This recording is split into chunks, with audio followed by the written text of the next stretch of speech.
those victim places. What I'm telling you, this is what just happened. About 9 or 12 people, have people visited those people? No.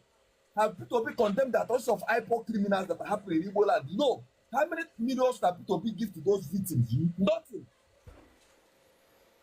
But end of the day, when something affects them, they will say that Igbos they are not giving these Igbos opportunity. Look at the president that they don't want to give Igbos presidency. Look, okay, I can ask you now, do Peter Obi look like somebody that have the capacity to rule Nigeria as a person? And you as a person, can you believe, okay, let me give you two people as standard. Can you stand Peter Obi and David Omai together? If they tell you to choose the person you can choose now, I can guarantee you can give David Omai 100% sound and everything based on education standard, based on sincerity, based on straightforward. You can give David Omai.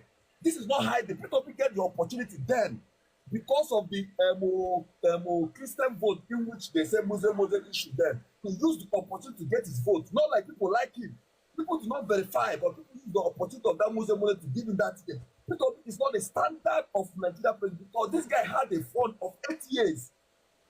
But he could not use those funds to develop Igbo land. Look at what he said. $50 million in each account. $50 million then. Check the billions that they have in those accounts also. But you could not use to increase standard health care or standard school or standard skills acquisition in Anambra. Nothing. That to show this is a visionary human being. So what I'm trying to say here, my brother, you are doing the right thing, and it's right time we the Igbos come to the reality of the thing that nobody is against you, nobody hates you, nobody is marginalizing you. But you are feeling that emotional deviance that is inside of you, that our forefathers carry them, knowing full well that for them they were kind of not educated then. For them then they don't know anything because Ojukwu forced them into that war. End of the day, when the war was very hard, Ojukwu Japa to Ivory Coast. And later come back and still join Nigeria politics also. He's the founder of Africa of today. His wife of Ojukwu is enjoying the Nigeria government. So my brother, thank you for what you are doing. We the Igbos are not against what you guys are doing. But it's right time we the Igbos wake up to condemn and debunk all those arise of these IPOC criminals online and let the Igbos stand on the true side, because once this thing affects, once it affects the front, we affect the back. Because if we keep quiet, they will join us among the criminals of IPOC Diaspora movement in their own stupid ideology that can never come to existence. Thank you, my brother. Truth Matter, thank you. But I have a question for you, Truth Matter. Thank you very much for the submission. And thank you for being a light in your space. But I want to ask a question. What made you... Well, did something happen? Did you have an epiphany that changed your thinking? Like, what made you change? What made you think differently to say, okay, there are certain things we can do for ourselves? And I'm not saying that Nigeria is perfect or that the Igbos have not experienced any hard times. I'm sure, of course, historically you have. But what made you stop being the victim and just start speaking as a citizen of Nigeria, where you can demand your rights, but you're not necessarily just having the same rhetoric, like many of our other people? Okay, what changed? My brother, in Igbo land, 100% and almost 99% of Igbos believe that the lack of development in Igbo land is because of Hausas are the ones telling our governors not to develop Igbo land. Because they say that what I'm telling you is the fact. They say that Fulani are the ones controlling Igbo governors. They are the ones telling our governors what to do from northerns. And for them, they believe that that is why you see they are hammering of Buhari then. Because they believe that Buhari is the one lacking the development of Southeast. I later come to look at the Southeast Development Commission they just signed now. Do you know some of people don't know what that stands for? If we ask them, 95% don't know about that. They don't know what they are using that fund to do in Igbo land. So many things that this present government have released now. Some of our people don't even know, they don't even participate. Even this student loan, some of our people don't know about it. It's lack of exposure. End of the day, my brother, I come to understand, I come to reason, I come to read, and come to know why our state is not developing. End of the day, I come to find that this is the result of bad governance. I can give you category, this criminal they call him Nandekaro, his own state, Abia State is the one of the poorest undeveloped states in Igbo land that you can say you come from Abia State, they will pour you spit for face. Look at under how many years now that Alex Oti is there. The guy is first developing Abia State with Julius Berger, not all those fuck and bull construction company. With Julius Berger, with standard road construction company, not this kind of road people be in Anambra, China road. I'm telling you, standard road with covered gutter. And look at Anambra State as a person. For you go under how many years? Look at fast development in Anambra State. This is time that we are having a good government house in Anambra. Look at Anambra State are happy that the city governor is planting tree on the road. That thing that happened for so many years ago. We are happy that they are seeing first time that are planting tree on the road, for the roadside, which is it never happened. So what I'm trying to say is that some of our people are being brainwashed that our lack of development in the southeast and lack of everything is because of the Hausas don't want Igbos to develop their region.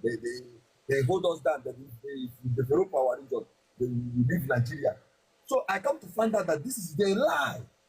They lie to us. And at the end of the day, I come to find out that everything has been done by the political elite just to hold us bondage so that they cannot give account of what they are receiving from the federal.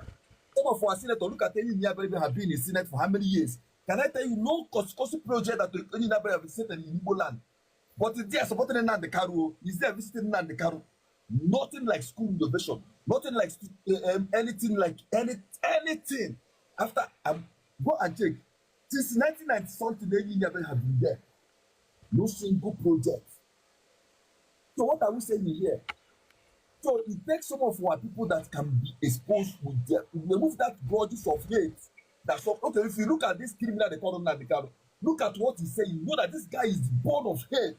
No human sympathy, no human reasonable understanding person will listen to that moral that don't have anything to say. You will feel okay about him. So what I'm trying to say is that we the new generation of Igbos want to come out from this reality. I don't want myself in the next 10 to 20 years when I have like this. End of the day, I will be talking about Biafra. I will be showing them Biafra pounds. I will be telling that Nnamdi Kanu is a messiah. I will be telling them Ojukwu is this. I have to be a father that will debunk the rise and tell my children this thing. There is nothing like Biafra. This criminal they call Ojukwu was the one that brought this Biafra war to Igbos.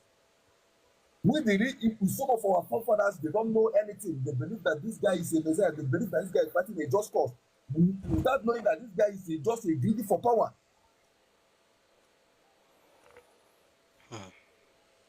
Wow. Thank you. Thank you. Wow. Thank you. Thank you. Thank you.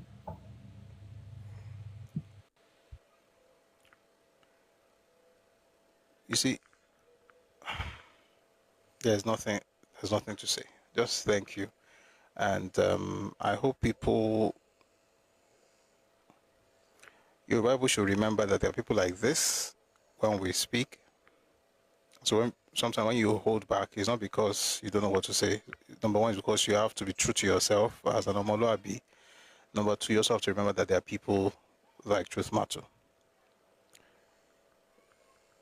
And then if you're Igbo, sincerely, if you actually know what's up, you would actually appreciate this platform more than any other person. Because if there's anything the Southeast needs, it needs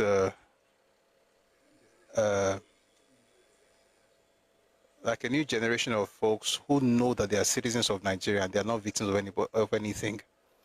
They are not worse or below any group in Nigeria, but they're not better than any group. They're just who they are, unique, the way God has made them, and they have great things going for them. And they are citizens. They are not second-class citizens. They can speak, but they don't have to be victims. They don't have to whip up emotions. They don't have to blackmail or manipulate anybody. They don't have to go everywhere thinking they are superior to anyone. They just have to move like regular people and just be wonderful in whatever you are doing. But once you move into other people's spaces, you just understand how things work. Don't think you are better. That's why when people say things like, if you allow them to thrive, I'm like, you are thriving. What else do you want? You want to become the kings of those places? I'm really praying, that young ones, right, or younger people, even people our age, will turn a new leaf so that they can impact and raise a new generation that will just be, again, it would be nice if I can just have conversations. I mean, there's a guy, it doesn't come as it used to be. I think it's probably, it doesn't come on this app again, but he's Hausa man. We don't agree on everything, AJ. We don't agree on everything. But we can have conversations and I will disagree with him. And, for instance, the other day, a long time ago, we were having a conversation about regionalism and he was against it. After a while, I asked myself, why is this guy against it? So I went to study what happened in the North. How can you say it in a way that they'll get it? And I found it. When we spoke next, I think it was about a few days afterwards, when we said some things, was like, oh, okay, this makes sense. So you can take feedback, you can rework it, we can work together. And when he disagreed with me, he did not disagree with me because I'm Yoruba, or because he's better, or because he's worse. He just did not agree. And when I made it better, I didn't say it because I'm Yoruba. I said it because this is what's going to benefit, both parties. The point is that we should have conversations not based on is it me or is it you, but you should also understand the fact that you are you and I am me. But thank you, Truth Matu, for showing that indeed there is what the Bible calls a remnant. Thank you also for the things you said, and I hope that people take it. And instead, because I know generally speaking, they will call you a sabo, but I hope people will not call you sabo. Instead, they will actually listen to what you're saying and also research it, just to be sure. And hopefully, we can have a better nation with better citizens. Thank you very much for that submission. Now let's move on to the next person. That would be Sundut. No, Jailings first, and then engineer and Sundut. Jailings. Yeah, good evening, everyone. Good afternoon from wherever, or good morning from where you are.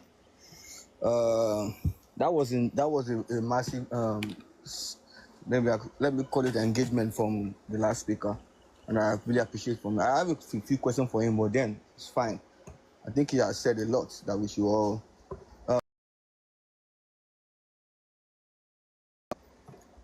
take objectively. So moving on, basically, I like to make one or two or three engagement. I think that we as citizens, I'm taking us to the public hearing thing about constitution. So I think we as people, we need to be enlightened more about this election, constitutional process and bill or whichever one policies. No, I think we should be interested. I think because I feel there are a lot of engagement, there are a lot of communications on it, but because people are not really interested in this thing, it makes us argue this thing out of maybe passion or ignorance or whatever it is. Case in point, I remember then when I used to work in a bank, and this case of electronic levy was being debated. When we work in a bank, we saw the mail ahead, we saw the policy ahead, the bill ahead. And as bank staff, we would like to argue that why are people not kicking against this thing?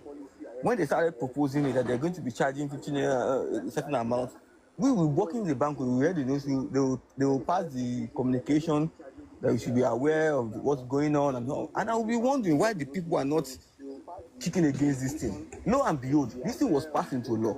And every time there's a debit, when we work in a bank, we cannot hear a bit of it. Customers will come to the bank shouting, "Oh, you people are debiting our money. You people are taking our money. The only thing you guys know." And now we will try and explain to them. This thing was debated. This thing was, but you guys not say anything on the passing to the law. Again, this is a CBN charge. You make a little explanation. People don't want to hear it. Why? Their mindset is the bank is taking our money. The bank is taking money. So they continue to face the bank instead of probably the law that was enacted, the bill that was enacted to back up that thing. Thank God the people keep against this thing. Maybe it was because of the nature of the bill that made people to speak up. I'm sure there would have been so many bills that need to be debated by public during public hearing that people will just act unbothered until you get past and without attacking politicians or the institutions that you favor, FRSC or whichever one, not knowing that these bills were pushed to the public during the process flow. And I think we need to do more in participating in these things, or else we've just been misdirecting our grievances to the wrong or to the beneficiary of those bills when they get eventually passed. That is one. I think you may comment, or you can comment on it. The second one is, man, I don't know how I forgot. Maybe because I seen for long. I really want to know. Yeah, I was recently engaging folks on the Southeast, one of the few guys on the Southeast on political issues. And the resolution of the guy was as a revolution, executing a lot of people. Let's round those people up and fire them. And it keeps me wondering me, why will Southeasterners in 2025 still be thinking, why will the solution of Southeasterners or some people be rounding people up and firing them, despite the consequence of the last fine? I see. Is it that there is no retrospect? There is no proper analysis of the why is it that is the only outcome? Let's round people up and buy them revolution, buy them and then start it again. Why? I still want to ask. I don't know why that is one major solution that these people have. And lastly, this is a question I want to ask quickly from Truth, the last speaker. Why does it irk an average Southeasterner when they see a Yoruba elder being greeted, our culture being displayed, probably in the highest order, in the public? Why does it irk you? That must be something why does it trigger these people when you see they kneel down for Adeboye, they kneel down for an elderly person, or they even kneel down for an average elder that's not even so old? Why does it? What is that thing that irks them? What is that thing that triggers them? I really wish they say we are not exposed until you see Japanese doing it, Chinese doing it, and it's fine. We applaud them. It is well. Thank you. Thank you very much.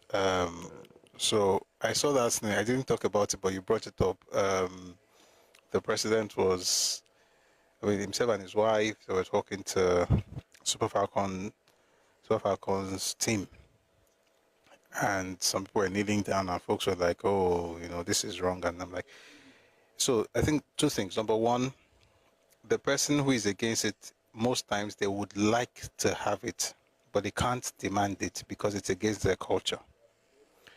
The person who sees it being done would have loved to do it, but has to maintain his tease and composure and the definition of tease and composure, of course, is stupidity, where you think that because you don't have it in your culture, everybody who has it in their culture, they are less. Somebody say British. I mean, when Theresa May was the PM, when she was the Prime Minister, there was this function where she met Prince William, not the Queen, Prince William, and she curtsied. Of course, with the Queen, everybody curtsies. But with Prince William, and at the time, the Queen was still alive. There was no King. King Charles was still Prince at the time. She curtsied, but that's cool when you see it. But but the truth is, it's not practiced where they come from. Let me give you an example. When the Hausas greet each other, Oman Loshoni, they squat. Now, I don't squat where I'm from, but I don't consider that offensive because it's acceptable where they are from. So if I see Hausa people greeting themselves like that, that's fine. But guess what? If I'm in Hausa land, I will do the same. If I'm greeting an Alaji and I'm in Kano and I've been there for a while and they missed and everybody's greeting, I will do that. Because it's their space. That means I've learned their culture. But when I'm greeting my mother or my father, I would prostrate. Again, all these things, sincerely, they are not the real issue. They are all symptoms of underdevelopment. And when we say development, we're not talking about roads. Those are important. We're not talking about drainages. Those are important. We're talking about culture, cultural evolution, mindsets, the development of the mind. if you don't understand how to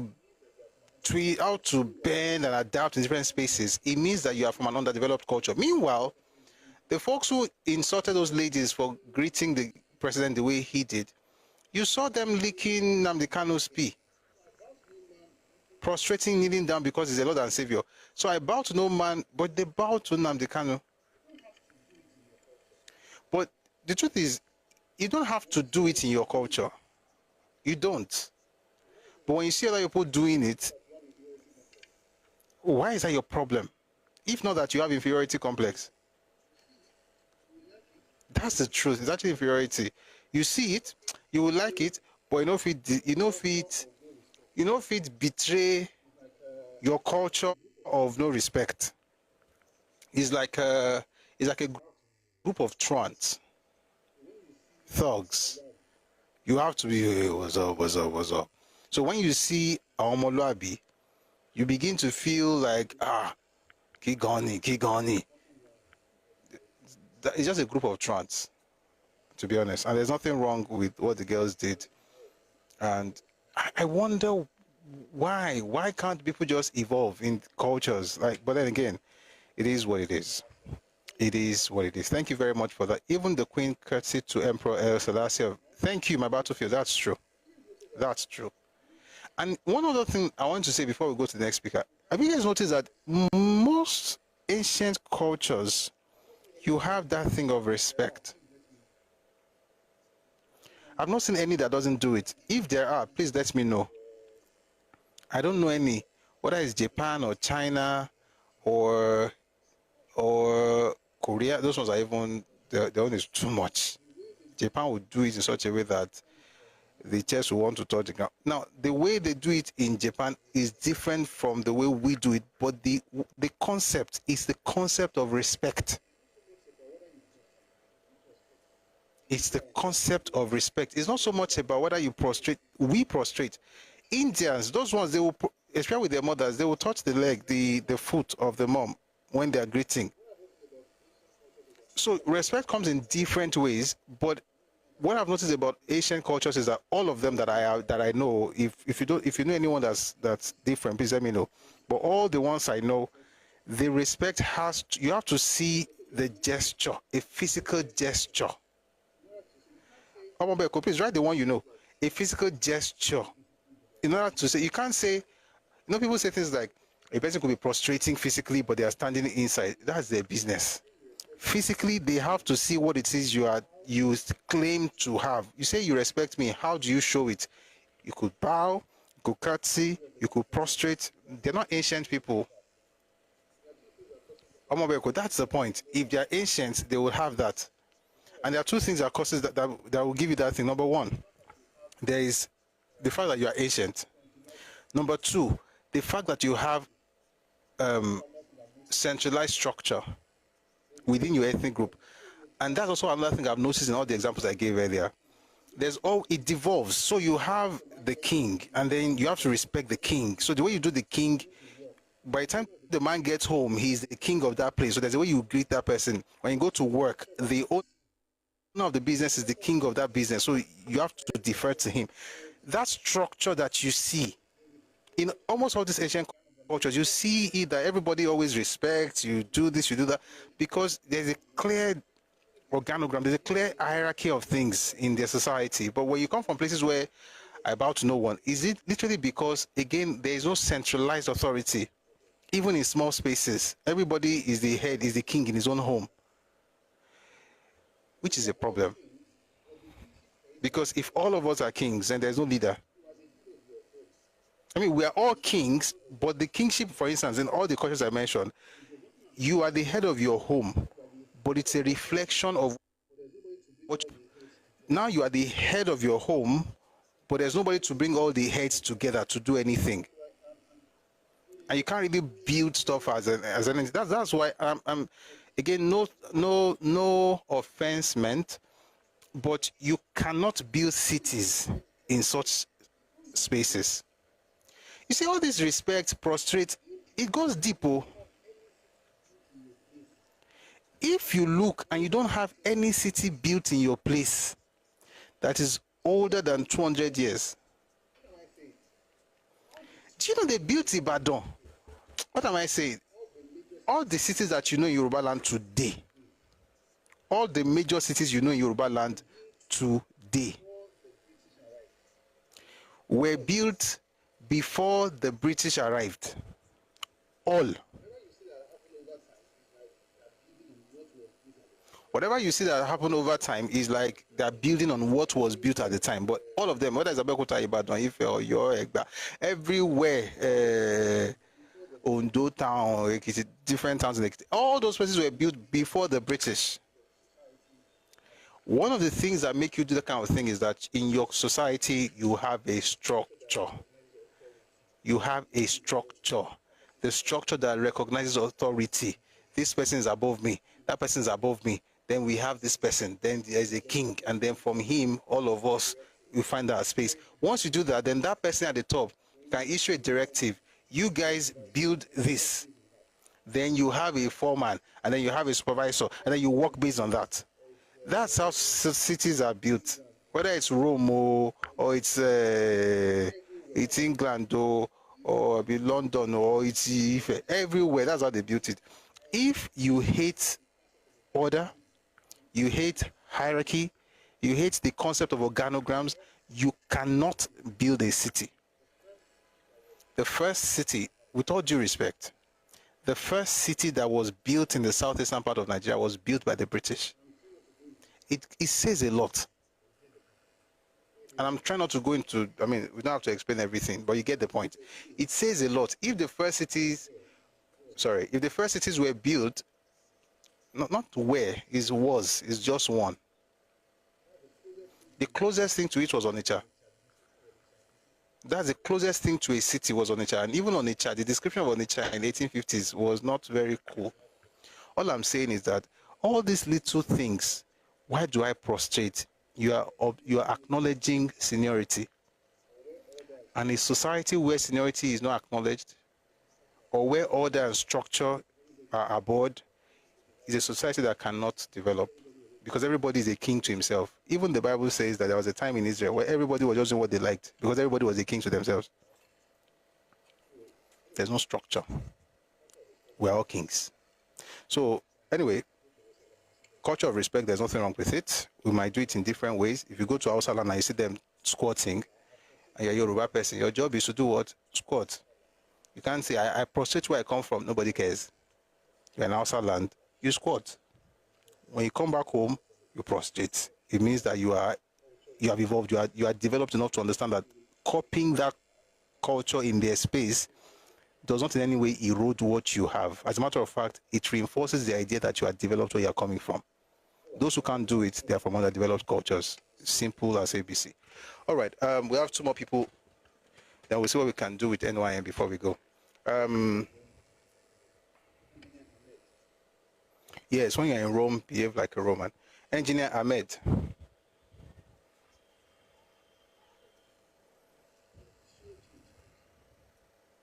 Okay, I think it's not unavailable. Soon Dudes, please. Soon Dudes.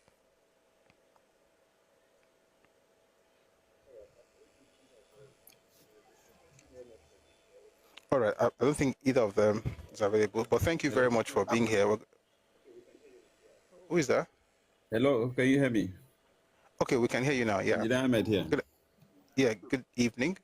It's evening here. Thank you very much. Yeah. So I really appreciate your platform. You're making something great here, and you're enlightening people. And for the first time, I'm meeting a platform where people can openly discuss without much arguments. And I also appreciate what the other Igbo guy, his submission was was something else. Because of him, most of the things I wanted to say, I cannot say at the moment. But I have a contribution and a question as well. All that we've been thinking over the years, that, okay, we've grown past some of these sentiments and things like that. Imagine something that the late Sardauna mentioned way back. Some of us few years ago will reflect on it and look at it as if, oh, this man doesn't even know what he's talking about when he made mention. I hope you have changed your mind. Yeah, I have. So let's not dwell much on this, but it's so sad that you made mention of two words earlier about being a victim and a victor at the same time. I happen to grow up in Lagos, and I know the way we lived in Lagos. If you go to places like Obalende, Agege, and all those, if you look at the northern communities, they are fully assimilated, and most of them are just like Europe. It's so difficult for some people to even respect those people. It's so sad. It's so sad.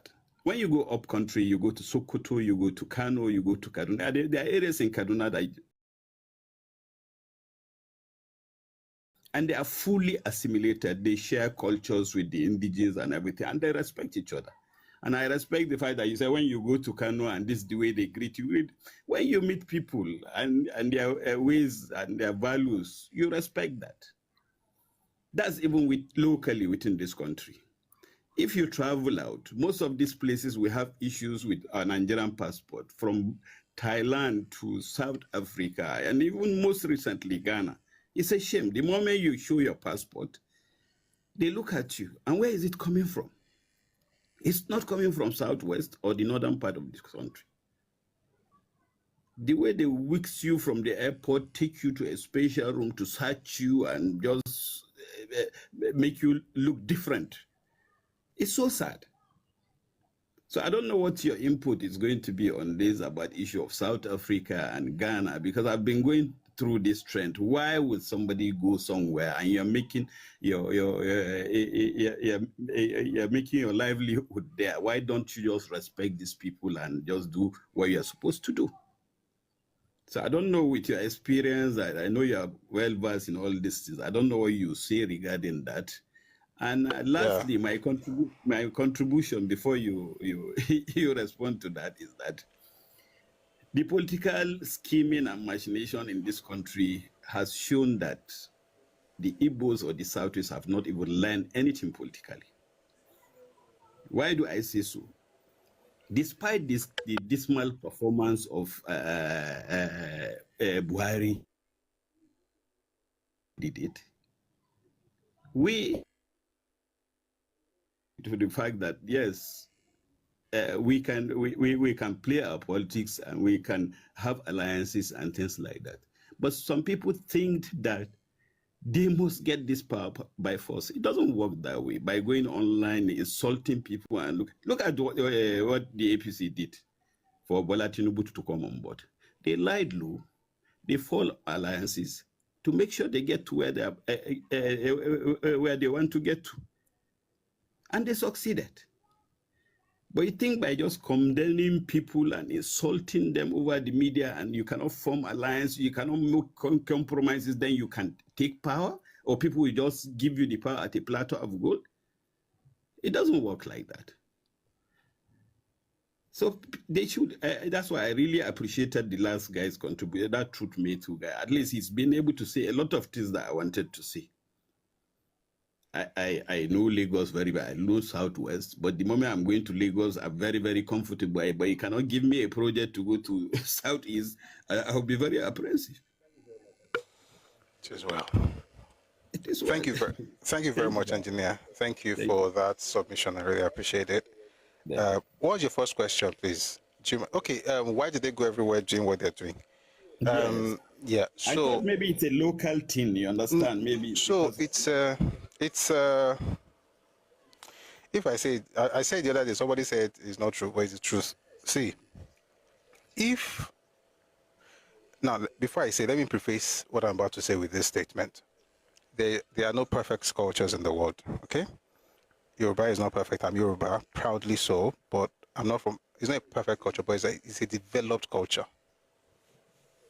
So the goal is not perfection, the goal is development. Upward trajectory, you're growing, you're doing better than you were before. So if, for instance, you you have a place where, and this happens everywhere, but if it becomes culturally acceptable that just be big, right? Just have wealth, material wealth. And once you do that, everybody falls everybody jumps at you, like everybody obeys you, everybody essentially moves at your whims and caprices.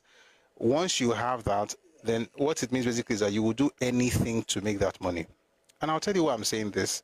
It's a cultural problem, and you cannot fix it until you understand that it is cultural. I mentioned something the other day, I'll say it again. There's a video I saw. It's a very heartbreaking video. People were in polythene bags. I said it the other day, I want to say it just to explain what I'm about to say. The polythene bags were human-sized, so they're very big. They put people in the polythene bag, tie the bag all from the top to the bottom. So the person is inside, he can't breathe. Then they turn it around and they suspend the person upside down. So his legs are up, his head is down, but he can't breathe because it's in a polythene bag. It's in a big nylon bag with loads of layers upon layers. Now, if a person sees that and still decides to, so the question is that thing that I just described right now is representative of the end of certain people from certain parts of Nigeria who move into Indonesia with drugs. If they know that is possible, why do they still do it? Somebody will say they're taking risk and they're very bold. No, they're very daft. And the reason is because of what they think will come out of it. So when you have that money and you get back home, just in case it doesn't happen, you're going to be respected in society. Some of them built churches. There were rifts, for instance, in South Africa that ended up, spilling into the southwest. Sorry, to the southeast, never southwest. May God help the one in the southeast and help them stop it. But spilled from South Africa to the southeast. Why? Because everybody respects material wealth. Money. Yeah. Money. Now, is money bad? Of course not. Money is very good. But it cannot be the be-all and end-all of your culture. Now, do we have people let me just say this way. Do we have people in my own Yoruba culture who also like money? Yes. Do we have people who do anything for money? Yes. Does the culture allows it and supports it? No. And that's the thing. So it can be an individual problem or it can be a societal problem. When I say societal, I'm not saying Nigerian. I'm saying cultural problem from different ethnicity to another. So if in your group, the idea of, I don't want to say some things in Kini, you just have money and people will bow and you become, so let me give an example. In Yoruba land, if you have money and you go to the king's palace, you will see prostrate. Definitely. What that tells you is that your money doesn't count. Yes. Like your money is not the primary, it's not the most important thing. In Yoruba land, if you have money and you misbehave, you can even lose what it is that you got because of your money. So let's say because you are rich, you are made a chief, and then kings have been dethroned for doing less in Yoruba land, not by government though, even by people. And because we see that this thing can happen to kings who maybe misbehaved. One king did some very reprehensible thing that some people that just, because he's powerful, you can just say, oh, no big deal. No, it was removed. And the reason is because you want to ensure that not only are you keeping that seat pristine, you're also telling the people that character is superior to anything. That's our own stuff. I'm not saying we're always like that. We have some exceptions, but the rule is that money is not the big deal. In some other places, money is the big deal. The exception is those who think character is better. So I think if those cultures decide to focus on, like, and all of us should do it as a matter of fact, all of us Nigerians, money is important, but money should be a tool. Money should be a tool. Once money becomes your boss, you can do anything. You can kill, you can maim, you can push drugs. And the sad part is this. This is the saddest part in this particular part. Well, not the saddest part. This is the sad part in this particular stuff. The person who travels the world bearing drugs and causing chaos everywhere and fighting with the indigenous and the host communities is the one who turns around and calls Nigeria a zoo and complains about how the passport is being disrespected. Exactly. That's the sad part. That's my point. So at this point, one of the things I'm looking forward to is a time when on our passport we write it there, Yoruba Nigerian, Hausa Nigerian. Everybody will know exactly where they are from now.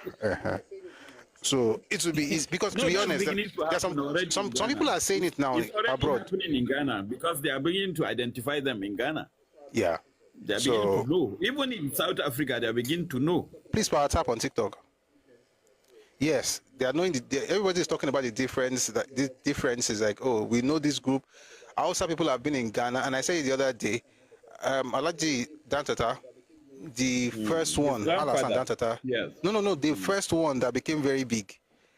Yes. He used to be in Ghana in the 1890s, trading. What got him back to Bebeji in Kano was the railway in the early 1900s. When the railway was built, he decided to move from Ghana and return to Kano, but he was still doing business in the whole of West Africa. This was in the 1890s. You have Yoruba people who have been there since before then. Are you going to have clashes? Human beings have issues with each other. But when you now make it a cultural thing where we are this, we are that, we have bought your land, we have on top of what? Now everything's like 1/4 of a plot. You have bought everywhere. You have bought a car. You have done this. Again, to be honest, whatever you are at home will go with you everywhere you are, everywhere you get to. So whatever you are at home will go with you everywhere you go. So when you go everywhere, what you are doing, you're just reflecting who you are from home. So if people have been living, so now they're not just in Nigeria again. They're mentioning Nigeria. They're mentioning the ethnic group, and that's if we have to remain as a nation, which I don't have a problem with, then we have to reorganize ourselves in such a way that people's ethnicity will be interrogated in Asia, and the person is saying, "Where are you from?" That one said Yoruba. He said he was lying, and then told him Nigerians are a problem all over the world for Africa, but in Nigeria, he mentioned the ethnic group. And the man was telling him the states. Are you from Anambra? Are you from Enugu? And once he said yes. Thank you very much for that. Thank you, sir. Thanks. But it is well. Anyway, so we'll spend extra time on this topic. Go. But our final speaker is Soon Dude. Please go on with your submission. Okay. Good evening, sir. Evening, sir. Yes. In fact, I just stumbled upon your page and I really, really appreciate what you are doing. Thank you, sir. It's fantastic. So I actually don't have too much idea, but I want to resident and citizenship mentality. Now, it's unfortunate that outside Nigeria, we have a lot of people demarketing this nation. Now, we are not saying the government of Nigeria is good. Their own way. But then I want us to, even on other countries' social media spaces, and we start demarketing this country. The girls that won this last Nations Cup, there were some people that were being interviewed, and can you believe that on the final of the match, they were actually Nigerians that actually wished that we lost. Yeah. They were these are people that go everywhere, and you know that happens in Nigeria. The citizenship and resident mentality. Now, you, as a good citizen of Nigeria, I think anywhere you are, as an Omoluabi myself, I think I have to act like a good citizen, respect the laws of the land, project my culture in such a good way, respect my host, and also contribute my own little quota in any community I find myself. Now we have to encourage everybody to have that kind of mentality. Now, a lot of people, on the other hand, have the resident mentality like, I will just be here, do whatever I want to do. Maybe tomorrow I'll be there. Is what we project as, firstly, Nigerians. We should be very, very mindful of what we are projecting as citizens. So I want to appreciate you. I think I don't know. It's I saw a lot of what you are doing as regards the Yoruba nation. I appreciate everything and the enlightenment, the eye openers and everything. I will be a very, very good member of this group, and I hope to contribute more to in my own little quota, and also learn, because sometimes we have to unlearn some things, we have to relearn some things.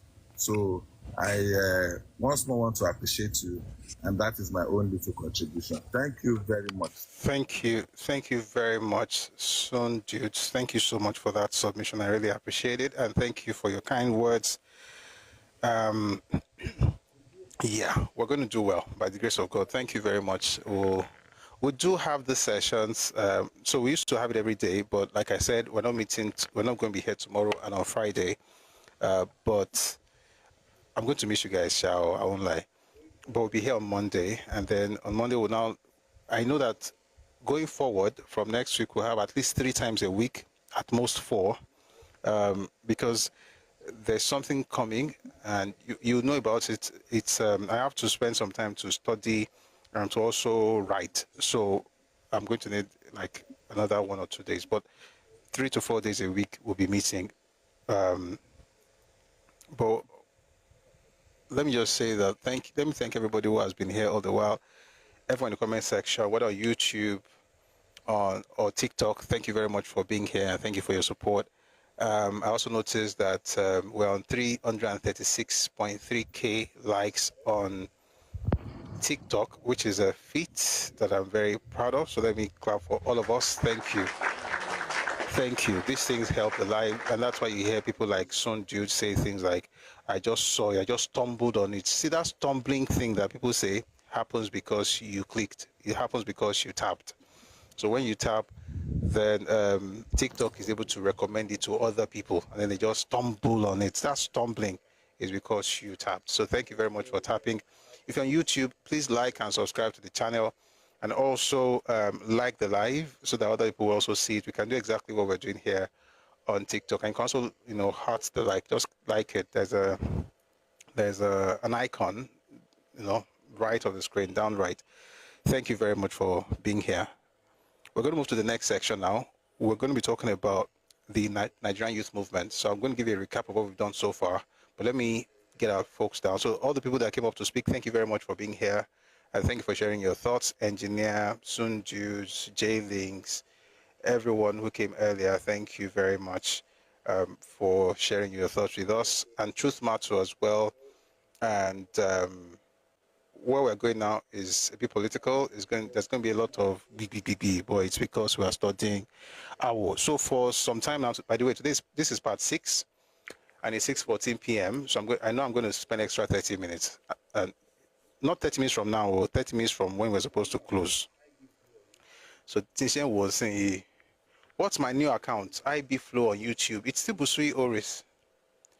It's Busui Oris on TikTok. It's Busui Oris everywhere. But my old account on TikTok is now, is this live? Adejare, yes, it's live. My old account on TikTok is Redomi Realm, which is also up here. It's the one I'm speaking through. So yeah, this is live. It's on TikTok, but we're streaming on YouTube. We're not streaming on Facebook now because the app is asking us to do something. So hopefully we'll be able to get that sorted. But to be honest, I think we have more people on TikTok and YouTube primarily. So we're not missing much, to be honest. All right. For some time now, what's the closing time today? It's supposed to be 7, but it's already 6:15. So I know it can't be 7. Don't worry. We'll be here. Let me gym. Let me stretch. We're about to get into it. It's going to be fun. Lots of fun. All right, Awolowo's Path, Part 6. Today we're discussing Awo and from a different perspective. So what have we done so far? We've established where he was born, how he was born, how he grew up, how he went to school.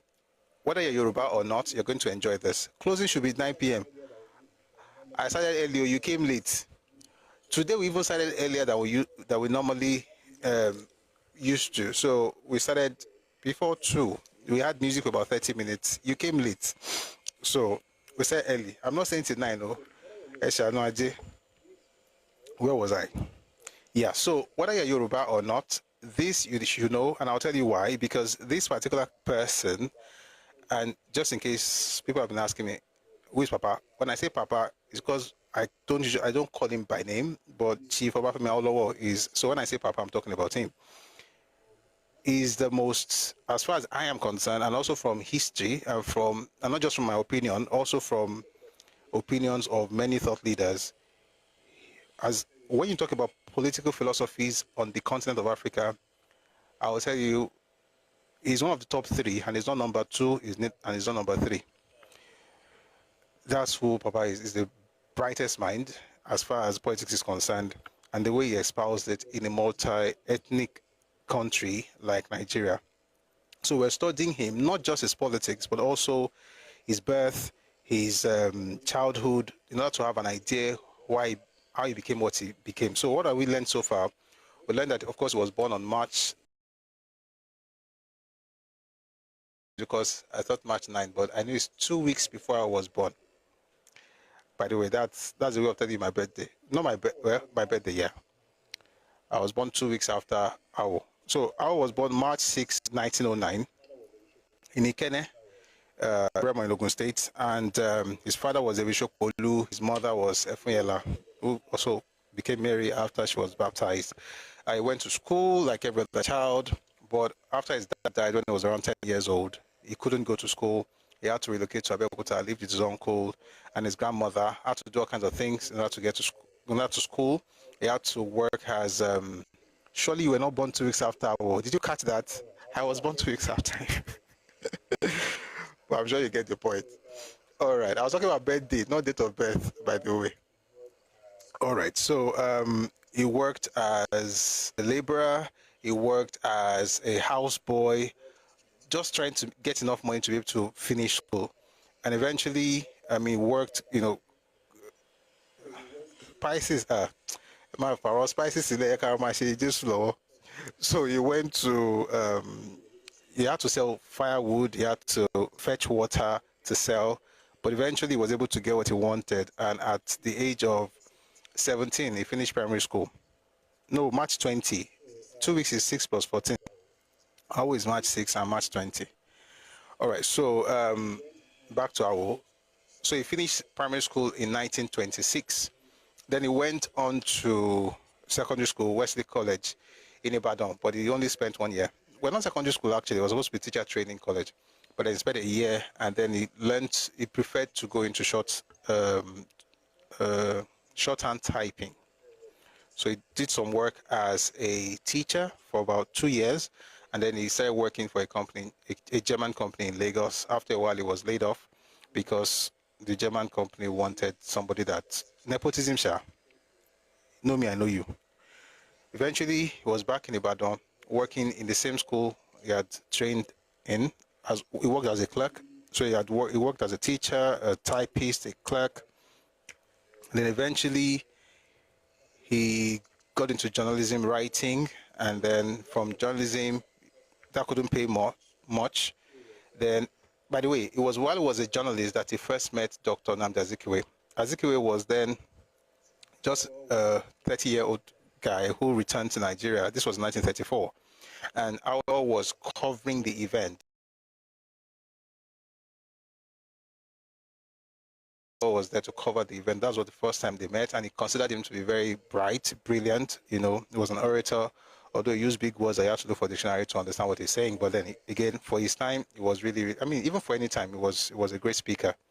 All right, so that was the first encounter. Eventually, Papa had to stop being just a journalist because they couldn't pay as much, and so he went to business. First, he did money lending, so they would lend money to people and they make profit off of it. Then he went into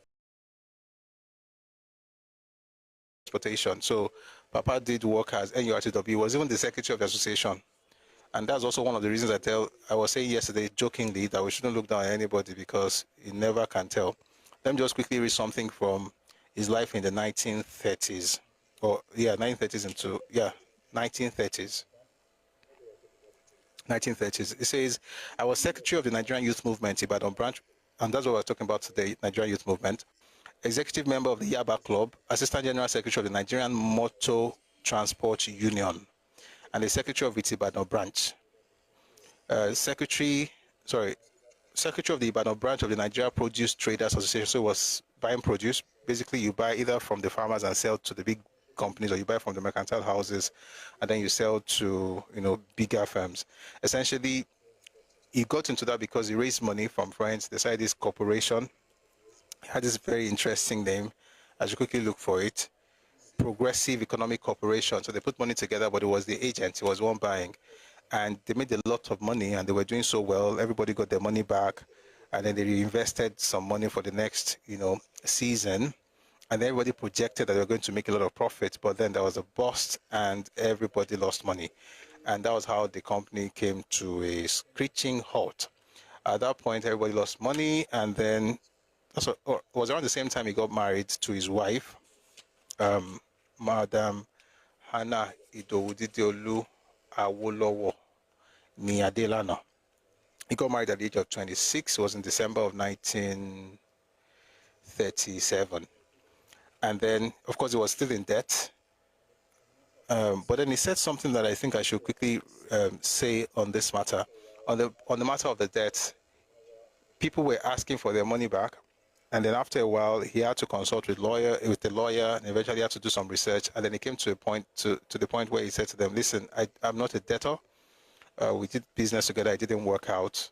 There's a reason for this also. Stay with me, please. I didn't borrow the money to do business. We did it together and the business went bust. So I'm not the one owing anybody. And so by the time he was done with that, everybody understood that, they could be friends again, but they couldn't bother him about the debt owed because he's not supposed to just bear the liabilities alone. So they're going to share that. Why is that important? Because of what he did 18 years later. So the business problem was in 1937, the same year he got married, but this is happening in 1937? 1941. 1941. By the way, I didn't mention, I'll read that too. I didn't mention that apart from the fact that, okay, he got married in 37, but he got in trouble that same year, 37. Yes, I was right. And then he had to spend the next 5 years paying debts from 1938 to 1942. And around the time when he was owing people money, they had to auction his property, his personal property, his house. It was uncompleted at the time. His car was sold for £25. His building was sold for £40, but he was able to buy it later after 2 years for £47, 10 pence. His clothes were sold. And I'm saying this thing just to make it clear that Awo is not just the Awo that we all know, only Bere, only story, there's only Tom. All right? He's a person who had to go through all of that, the indignities of watching your property sold, just so the bailiff could get the money back and pay your creditors. That's the kind of thing he had to go through at a particular point in life. And that also tells us that no matter what you're going through in life, it doesn't mean that this is the end. Who would have known that someone like that would turn out to be the first premier of Yoruba, of Southwest, of Western region, and then go on to be the most important philosopher in African politics? Don't worry, I'll keep saying that thing. Not just because I like him, but because it's the truth. I mean, all right. So I was saying that although they had that problem, and in the late 30s into the early 40s, he did something in 1959. I'm going to quickly. I'll take that again. One day in July 1959, quoted immediately above, I came across the papers and accounts connected with this venture. At the sight of them, I was the members, friends and non-friends alike, what he had contributed to the business. There was neither legal obligation nor moral compulsion upon me to do so, but I yielded to the impulse. Accordingly, I directed that money orders be sent to each, with an accompanying complimentary slip in the following terms. With the compliments of Chief the Honorable Obafemi Awolowo, P.O. Box 136, Ibadan. When the Lord turned again the captivity of Zion, we were like them that dream. Psalm 126, verse 1. So he sent everybody's money back to them in 1959. And we read yesterday how many of them, wrote back to him saying they didn't expect him to send the money, talking about how honorable he was and being grateful for that gesture. And then he talked about how something also that I should quickly read, how in the midst of these problems that he was having then in 1939, he wrote something in his journal a day after his 30th birthday. He says, he wrote, after rain comes sunshine, after darkness comes the glorious dawn. There is no sorrow without its alloy of joy. There is no joy without its admixture of sorrow. Behind the ugly, terrible mask of misfortune lies the beautiful, soothing countenance of prosperity. So tear the mask. But I had to work patiently and dauntlessly for 8 good years before I was able to behold the beautiful, soothing countenance behind the mask. And then yesterday we also talked about how he said to go for himself in 1943. One second. No, in 1942, beginning on March 1943. No. Let me read slowly. By the end of 1942, he was completely debt-free. And in 1943, on his birthday, he set a goal for himself, a 5-year plan. And he talked about how he spoke to Ernest Macaulay about it. And one of the things I didn't mention yesterday is also the blessing of, or the importance of having accountability partners. So Ernest Macaulay was his boss in the Telegraph, but he had become a person that he could also talk to. So he says here, by the end of 1942, I was completely free from the shackles with which my business debt had become a lawyer. When did he plan to become a lawyer? He saw the wigs and gowns and he wanted to be like one of them. All right. So he says, thus financially liberated, I resolved to make a last and powerful bid for the attainment of my ambition. I set a time limit for myself. If by the time I was 40 years old, I had not acquired the requisite funds to proceed to the United Kingdom to study law, I would settle permanently to a business career. That was my grand strategy. And the tactics I adopted was to launch a 5-year plan for myself, beginning with 6 March 1943, my 34th birthday. Only 2 persons knew of my plan, my wife and my great friend, Mr. Ernest Macaulay. And he said he talked to him about it because he gave him his plan that he was going to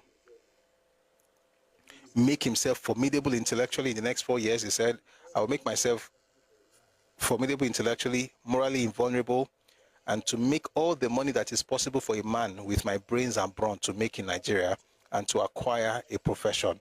After getting this profession, I added, and as it turned out prophetically, I should like to make more money. That may take another 5 years. Then I shall start a new offensive. I accomplished my first 5-year plan 1 year ahead of schedule, for I was called to the bar in November 1946. My next 5-year plan was fulfilled exactly within schedule. In 1951, I launched a new offensive by the public inauguration of the Action Group. One of the things I respect about this man is that he would write a plan. In some cases, like you will find in some of his other books, if you read some of his books, you find his excerpts from his diary where he has this, what's the word I'm looking for? It's not confession. There's another word for it. What's that thing that you do? Where you say things about yourself? Or your plans, where you make confessions, but it's not confession. There's a word for it. Anybody who has done this thing will know it. I know exactly what it is, but I can't get the word out now. Affirmation. Affirmation. Yeah, he would have affirmations about a particular matter. Affirmation on this thing, affirmation on that. Even when it came to politics, politics and elections, he also had affirmations. Not affirmations, where you write things down, just declare it over and over and over and over again. So he had all these affirmations that he used to work with. And for me, I think that's one of the most powerful thing about him, that he would have a plan and then he would affirm it and then he would say it himself until he saw it through. And then he said that at 34, he sat down and said, you know what, it's going to cost me about £1,400 to be able to get this done. So he did something. He said to himself, if he had to work to make money, that would take some time, maybe another 5 years. But the next best thing to do was to get someone to loan him the money. And so he reached out to a person. We talked about him. In this book, he did not mention the person's name. And he said he did that out of respect. And to be honest, the person eventually turned out to be one of the people who benefited from what Papa became much later. But he wrote to the person to lend him £1,400. He was a very rich man at the time, and for many years, up until the time he died. Thank you on YouTube. I'm seeing it. Positive affirmations. Thank you. Manifestation. Thank you. But yeah, we're right. We're on the same page. It's affirmation or positive affirmation and things like that. If you read the book, it's in this book as well. But if you also read, there's a book of his about him by Odugua. The book is Chief Awolowo, the Political Moses. Chief Awolowo, the Political Moses. I was shaking when I was reading the parts, that was called out of his diary. I just felt like it was such an honor. But you can also gain access to that. So just get the book, you'll find it there. All right. So he reached out to Chief Oditola to help him raise $1,400. And he set the term for 12 years, interest-free for 12 years. And the letter was actually quite interesting. If you were not here yesterday, please watch the video that we had yesterday. You'll get all the details that he put in there. He mentioned the name, for instance, J. Henry Doherty, who used to help a lot of young people back in the day with scholarships. And at the time, that man had already passed. So he was trying to raise funds anyhow. And then he expected this man to loan him the money, lend him the money, no interest for 12 years. He says, so he sent a letter.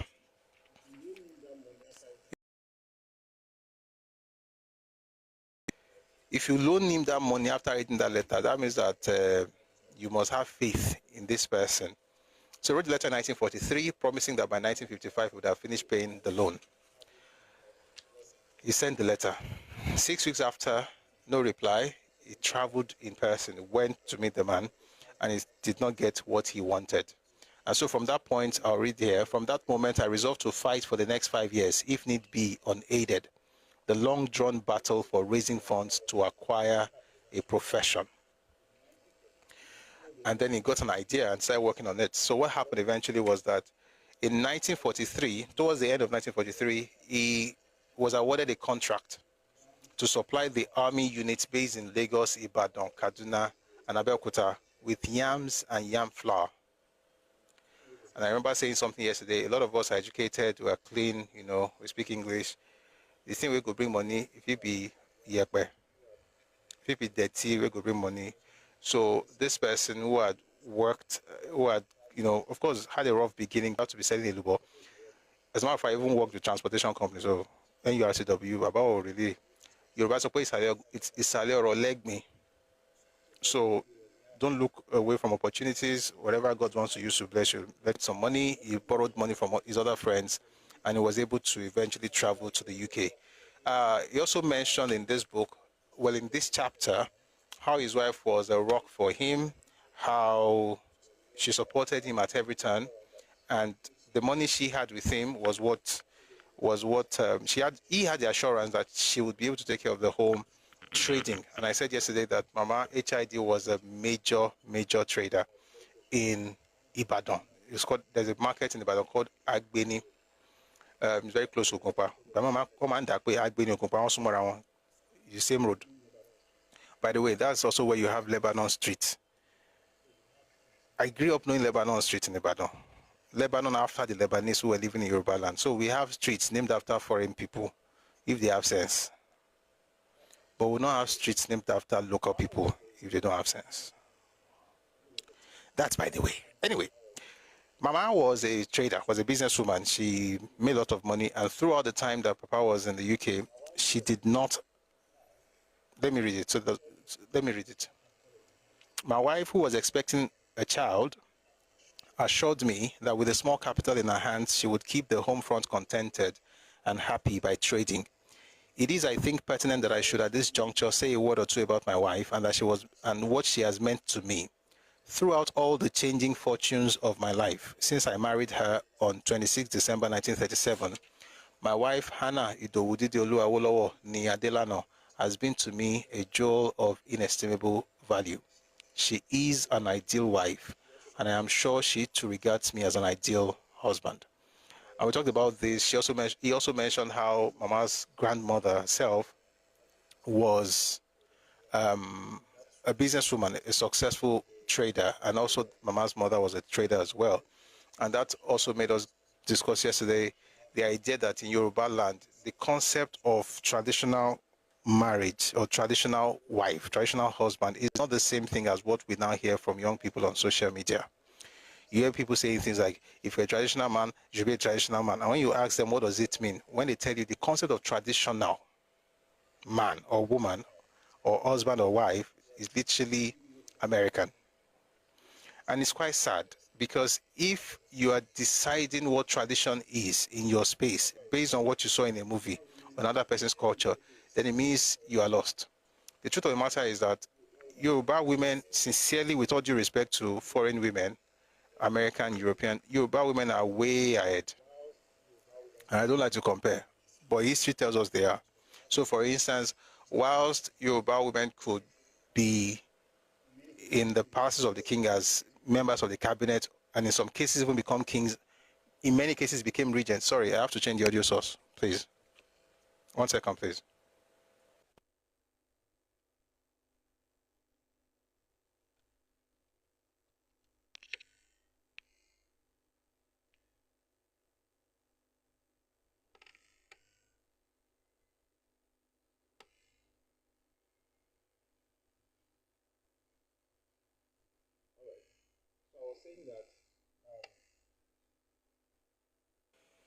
All right. So I was saying that the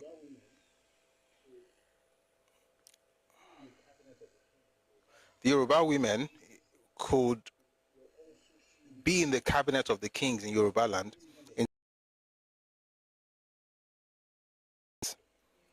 Okay, so Queen Regent, of course, Queen Regnant. Queen Regnant is a female king. The word regnant means reigning. So Queen Elizabeth was a Queen Regnant, was Queen Regnant of England. Consort. She's the wife of a king. So you don't necessarily have to become the wife of a king to become a queen. You could also be the one that's reigning as queen. So we've had Yorubas, a queen regnant known as Luwo Bagida. In Oyo, we had a queen regnant known as Orongpotoniyo. They were women, but they were Oni Luwo, and then you had Alaafin Orongpoto. So we've had women go that high. We also had women as regents in many kingdoms, especially in the Ekiti, Ondo axis of Yoruba land. We had women who were traders, we had women who were businessmen. We never really, in our culture, in our history, have women as homemakers full time. Nah, it's actually foreign to us. We copied that. And we're copying it 100 years. We copied it after the British got to Yoruba land. So when we say traditional housewife in Yoruba land, we're not talking about a woman who does nothing else but takes care of the home. And there's nothing wrong with doing that. If that's what you want to do, that's fine. But it's not because it's traditional to us. What our women have always done is they've always been involved in trade. And the least you will see them do is maybe they are selling stuff they go to the market, to the farms with their husband, and they sell the produce in the market. Or you see them plaiting hair. But beyond that, they were merchants. For example, like I mentioned yesterday, is Olokun. You think of her now, you think of the goddess, but she was a woman, a businesswoman, a fantastically rich businesswoman, Olokun. And she traded in beads, shegi, inyo.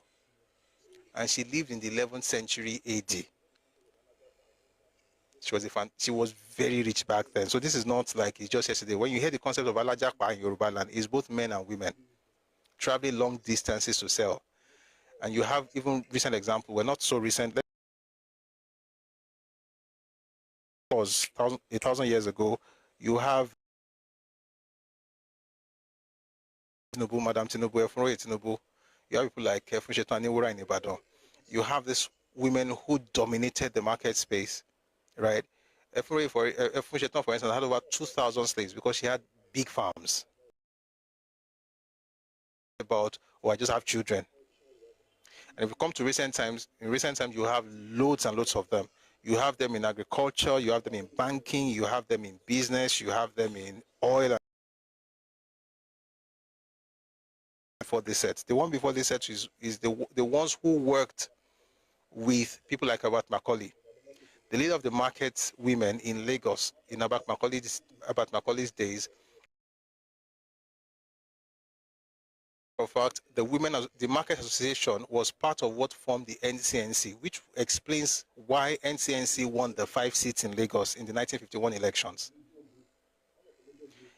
NCNC was a collection of different groups, and one of the major groups in that coalition was the Lagos Market Women's Association, and Herbert Macaulay and Pelewura had been working on different things before NCNC came to be. They had done different things. They've done some protests. They've done some stuff with the British colonial government before NCNC was even birthed. So people like Alimoto Pelewura, interestingly, she was also the predecessor of the president's mother, Madam Abibatu Mogaji, who, by the way, was a supporter of Awo. You have people like the same era. You have people like Olufumilaya Ransom Kuti. These were women who could get kings deposed. Meanwhile, in Europe, women were not even allowed to vote. So I tell Yoruba women that this comparison you're doing we can learn from anybody. Of course, there's so much to learn from Europe. There's so much to learn from America. But don't shortchange yourself by thinking that you are here, they are here. At the best, you can learn as equals.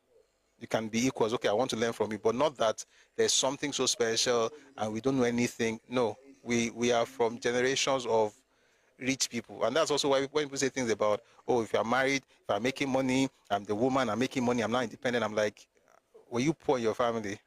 Because if you are not poor, the idea of women making money should not trip you so much. My own family, my grandmothers on both sides were traders. My mother made her own money. We are Yoruba people. A man can build his own house. The woman will build her own house. The fact that you're doing that does not mean that you're no longer the wife. All right? It doesn't mean, oh, you have money. And by the way, all this money that we always shout, when you think about it, how much is the whole thing? How much is it? And of course, on the men's side, we also have men who are threatened by the success of women. Again, these are very weak, lily-livered men raised in the last couple of decades who just get triggered by women making more money. If a woman makes more money and you have a good home, she's going to take care of your children and your home with that money. And she knows you're not lazy. Right? And then you're doing you shouldn't be threatened by a successful woman. But I think women should also understand the fact that I have money, like, at the end of the day, the money, when both of you work together, can even build great stuff. So you think about it for Awo, this woman was a trader in Agbeni. And when they got married, he was a trader as well. So he was a businessman as well, not just he was trading, was doing different kind of businesses. But she was a trader.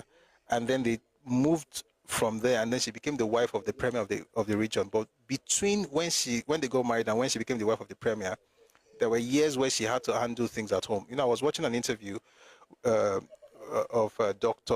Tokunbo Awolowo, and she was talking about how for many years, even after Papa went to UK and came back, for many years, Mama was richer. And she gave an example when she wanted to buy a car. She was in the UK, she was studying medicine. She wanted to buy a car, and Papa wasn't ready for that, but Mama bought it for her. I'm just saying that when we copy people, it's not just about, oh, we don't go agree or politics. There's a reason they do politics the way they do it. in this man's case, there's a reason Papa did politics the way he did. It had something to do with who he was, and maybe we can learn some things from him, a family stuff from him. I'm not saying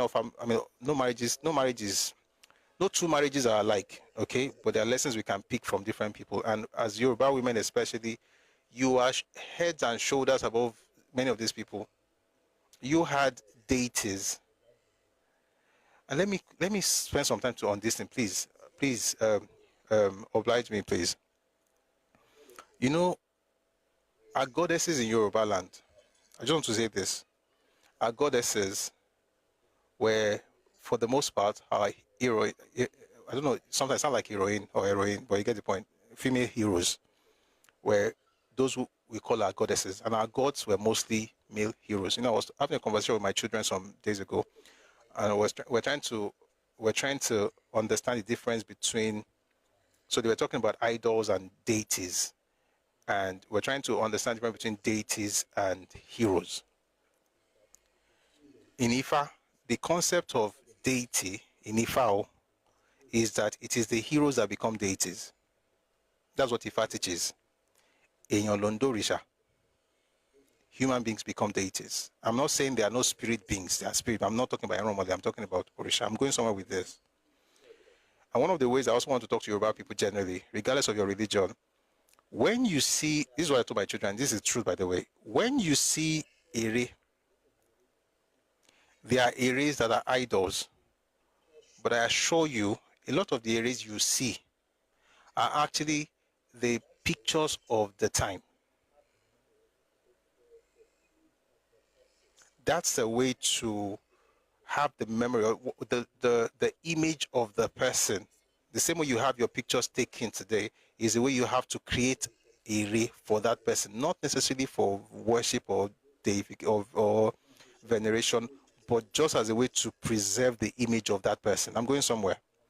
Now, a lot of our heroes are the ones we call gods today. And I've said something before, and I'll say it one more time. Well, not one more time. I'll say it again and again and again. While some people can embrace the spirituality behind the deities, all of us have to learn from the humanity behind the heroes, the humanity of the heroes. So there's the spirituality of the deities, there's the humanity of the heroes. And the mistake we make generally in Yoruba land is that we conflate the two. We think when we see those beings, all they are is deity. And so the only thing we relate with them is like, oh, the spirituality.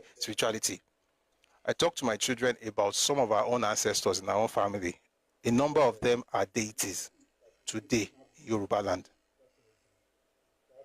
In other words, the relationship that many people have with those personages is that of veneration and worship, and that's okay. But if I want to learn from them, I cannot learn anything from them as deities. You don't learn from deities.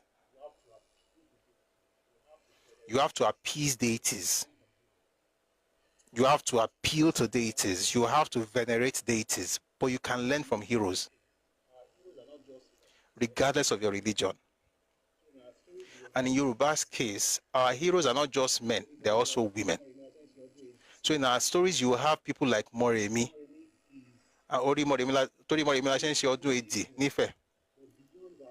Moremi is Osebo, but beyond that is what she did. So when you think about our humanity, you are able to learn something, which is why I thank God that Awolowo was born when he was born. You know why? Because if he was born in the 14th century, the only thing we're going to be discussing for the most part will be the spirituality of the deity that Awo has become. When we say Awolowo, we think of the Orisha, and I believe it's an Orisha, regardless. Excuse me.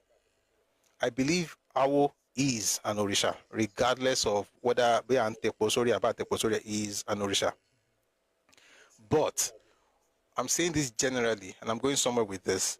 We have to be, if we want to evolve as a people, because you study your mates, like China, like England, you study your mates as Yoruba people, and you're like, there has to be a balance between the spirituality of the deity and the humanity of the hero. And you cannot replicate anything from deities. There's nothing to replicate from deities. Deities are spirit beings. But when you see them as heroes, and they were heroes before they became deities, by the way, when you see them as heroes, then you can learn things that you can replicate, which is what we are doing with Awo now, which interestingly is what myself and my children also discuss about a man like Odudua. His strategy, his acumen, business acumen, his political acumen, his ability to build cities, his ability to change the status quo. Those things you can only learn when you see the hero in that person, not in any way discounting those that see the deity in them, but you have to do that. Now, the reason I said all of that, by the way, what I just said right now, very, very important, and I think it might be the only way. I say might, I didn't say it is the only way, or it's going to be a very, very important way to be able to pass on the lessons from our ancestors. And by the way, I study the lessons because thankfully these days they are being written down, so that we don't just have to learn it by rote. We can now write it down. The only way you can appreciate what they have done as a philosophy is if you see them as heroes. I don't know why I'm spending time on this, but it's important. When you study China, what you see is, although some people practice Confucianism as a religion, most people in China take Confucianism as philosophy. So when you see Confucius in their mindset, they're able to discuss Confucius in schools. They're able to discuss Confucius in boardrooms because they're thinking about his philosophy, not the spirituality of it. That doesn't mean there's no spirituality. It exists, but they have decided to focus on the philosophy. And that's how we can grow society. Or else we'll just be shouting, fire, God, great. And it happens in every religion. Some Christians also do this thing. All you see in Christianity is heaven, not the principles. I said all of that to say this. In Yoruba land, we also have, not only do we have heroes, we have heroines, we have women that we look up to. Our women are not just put in the back burner like, oh, they don't really matter. They've always mattered. We see women, when you get to a particular age, sometimes, even as girls, they are looked upon as mothers. That's one interesting thing about Yoruba land. Culturally, women are looked upon as mothers in terms of respect. Okay? I said all of that again to say that for Yoruba women, you have a long history, whether it's in politics, in business, in tech, in fashion. In fashion, for instance, the main person who revolutionized fashion forever in Nigeria is Folashade Thomas. She's your mother, okay? You have people like Ibukun Awoshika, the chairman of Chess Center, who was the former chairman of First Bank. You have Alakija, you have women, you have every sector you look around there. I mean, there are men as well, but we're talking about HID Awolowo. So there are women and they're doing well, and many of them are keeping home. So don't get carried away with this whole thing of traditional men, traditional women. And what they're talking about is what happens in America. The one that's happening in America is their own tradition. In our own space, this is how we do our things. But can we learn from them? We can learn from them. But women are not just, raising children is a flex. But beyond that, women also contribute to national development in Yoruba land. And it's nothing new. Having said that, let's get back to the book. So he says, while he was away, my HID was pregnant with the fourth child. But then he says, she always sent me good news every week about herself and the children. In fact, let me read this part. I owe my success in life to three factors. I'll take it from the beginning. I do not hesitate to confess that I owe my success in life to three factors: the grace of God, a Spartan self-discipline, and a good wife. Our home is to all of us and our children, a true haven, a place of happiness and of imperturbable seclusion from the buffetings of life. It is on record to my wife's credit that she never made a financial demand on me throughout my stay in the United Kingdom. Besides, she always sent me good news every week about herself and the children.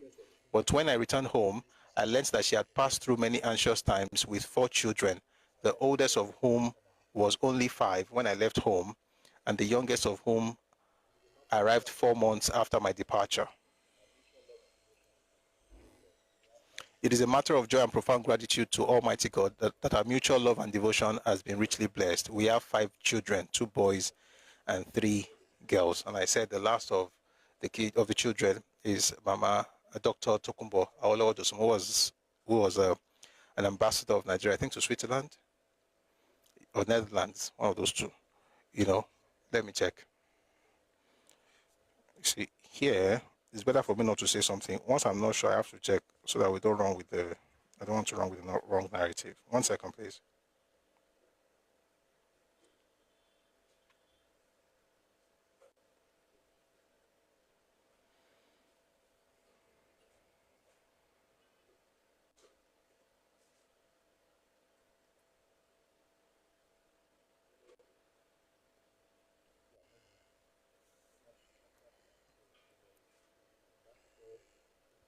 Yeah, Netherlands, not Switzerland, Netherlands. So she was the ambassador from January 2000 till July 2003. That's Olatunbo Awolowo Dosunmu. So she's still alive, and she's a fantastic person. She's a wonderful woman. All right. So she went on. He went on from there. At this time, by the way, in 1960, she was still in St. Anne's School, Ibadan. By the way, one of the things we also mentioned is that while he was working, when he wanted to go to the UK, he had 3 plans in life. When he was planning that, when he was drawing his 5-year plan, three things was to become a politician, a journalist, and a lawyer. And he said law, because that was how he was going to make money. You know, eventually went into journalism, and he established the Tribune newspaper. I said it the other day that it's the oldest surviving newspaper in Nigeria. It was founded in 1949, celebrating 75 years last year. All right. All right, moving very quickly. So he went to the UK, made money, was called to a bar in 1946, November 18. Returned to Nigeria. He says, at the bar, I had a lucrative practice. My average annual net income for the period of 1947 to 1951, both years inclusive, was £4,300. That's a lot of money for somebody who was making about £25 per month. So we talked about the cases he had. We talked about all of this yesterday, the cases he won, and his work as a lawyer. Now to today's chapter. This is 2 minutes to 7, but we are all here. It's wants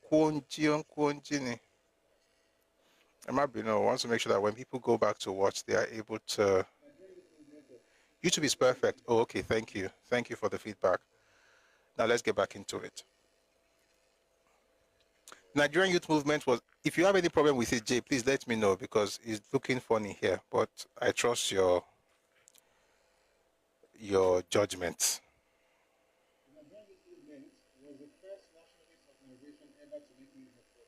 Thanks a lot. The Nigerian Youth Movement was the first nationalist organization ever to make real efforts to bring within its fold all the nationalist and politically conscious elements in Nigeria. The imperishable impact which the movement made on political thought in Nigeria has never been fully appreciated. Since 1940, sailed forth to its political destination is so fast that the older politicians of the days of the truth about the political happenings of the past. The result is that there's a good deal of confusion of thoughts on the part of most students of Nigerian politics and political leaders. An objective study of the rise and fall of the Nigerian youth movement is, in my view, a prerequisite to the proper appreciation and interpretation of the evolution and development of political ideas and parties in Nigeria since 1944. Having regard to the space at my disposal, I am doing no more here than to give an outline of this historical landmark in our political history and to stimulate further research and study. Before the advent of the Nigerian youth movement, the only well-known militant political party was the Nigerian National Democratic Party. If you've heard that name before, please let me know and tell me the person that the name is associated with. I mean, the first person, let me give you Orijo. First person is Herbert Macaulay. Who is the second person that used the name NNDP? NNDP now, Nigerian politics. Somebody in Nigeria used NNDP. I mean, somebody founded NNDP as a party. The first person is Herbert Macaulay. Who is the second person? We've done it here before. That's what I'm asking. No. The person who founded NNDP was Herbert Macaulay in 1923. The second person is SLA. Thank you. SLA used that name later on in the 1960s. All right, let's get back into this. Before the advent of the Nigerian youth movement, by the way, it's a lot easier to learn using patterns, right? Well, it works for me. Before the advent of the Nigerian youth movement, Democratic Party. This was founded by Herbert Macaulay in 1923.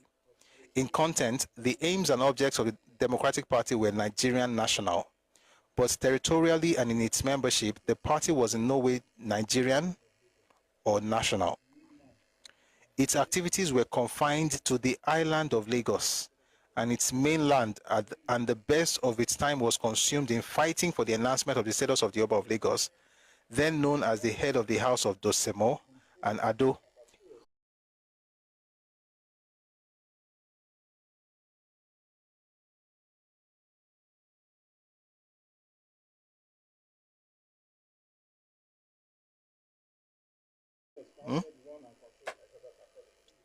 Let's go on. So it says the party was founded, run, and controlled by Herbert Macaulay, who remained its general secretary from its inception. Thought about something. I'd never said it before. No, don't worry. It's not necessary now. It's something to do with the action group. I'll talk about that later. HM is about Macaulay. HM was in his time a political colossus, and all those who assembled under the shadow of his giant structure obeyed his words without shadow. I'll take that again.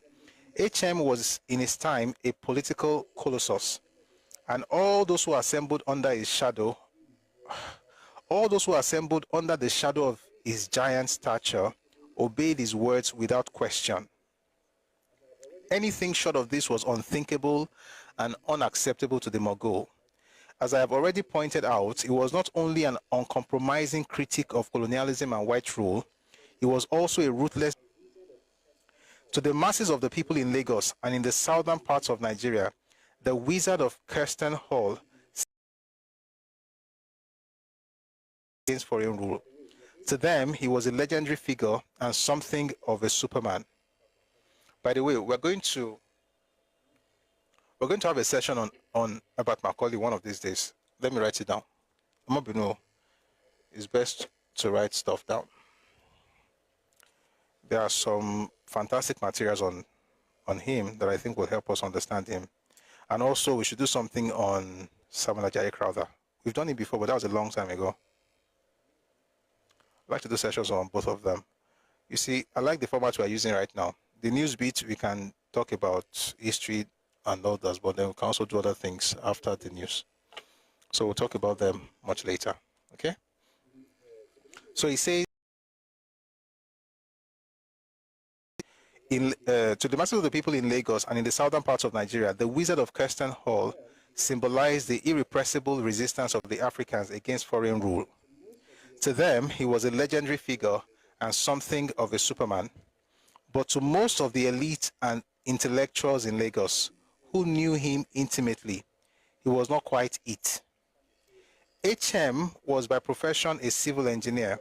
Actually, some would say a surveyor. HM was by profession a civil engineer and at one time employed by the government of Nigeria.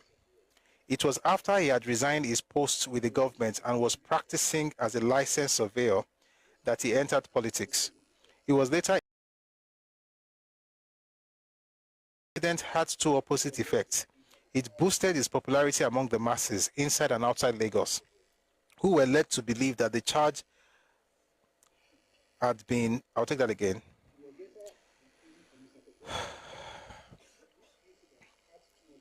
He was later imprisoned for misappropriation of trust funds.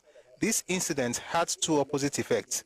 It boosted his popularity among the masses inside and outside of Lagos, who were led to believe that the charge had been trumped up in order to destroy him as a political force. But it widened the gap between him and his opponents, among whom were Sir Kitoyi Ajasa, Sir Adeyemo Alakija, and Henry Carr. That's another person we should study one of these days. We'll see. There are many things to study. This are Nigerian politics is sweet, especially from the Yoruba angle. So one of these days we'll do Enrica. All of them, men of undoubted integrity. I'll take that part again. Says it widened the gap between him, that's HM, and his opponents, among whom were Sakito Yajasa, Sadia Malakija, and Henry Carr. All of them men of undoubted integrity. Herbert Macaulay's autocracy and methods, and they saw in his character which repelled rather than attracted them. Many a wealthy Lagosian had been led to utter financial ruin by being implicitly faithful to the causes which Herbert Macaulay championed. They were from time to time called upon to make substantial financial contributions to one cause or the other. In the view of HM's opponents, these contributions were uncalled for, and he was bluntly accused of trading on the gullibility of his unsophisticated but well-to-do adherents. As time went on, by the way, something interesting about this date, this was around the time that Moses Orimolade got to Lagos. How is that important? One day I will link it for you when we discuss Moses Orimolade. He got to Lagos in 1924. He became big in 1925. It's the same period. In the view of HM's opponents, these contributions were uncalled for, and he was bluntly accused of trading on the gullibility of his unsophisticated but well-to-do adherents. As time went on, okay, thank you, Mr. Roland on YouTube. Thank you.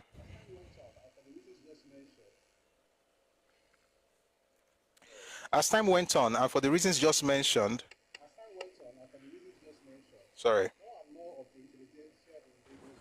As time went on, and for the reasons just mentioned, more and more of the intelligentsia in Lagos drifted away from him.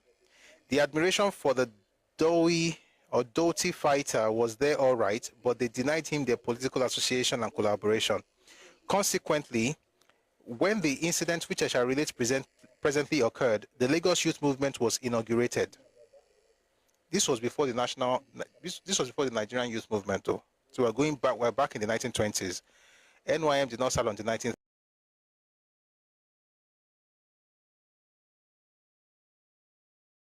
And has distinctional significance. In 1934, the Nigerian government inaugurated the Yaba Higher College. Yaba Tech, thank you. Thank you. I like it when we do this, when we interact. Was in Ibadan. Yaba is in Yaba, so Yaba Tech. But thank you. All right, so let's go on. In 19 this institution, which was not affiliated to any British university, was to award its own Nigerian diplomas in a number of faculties, including medicine, arts,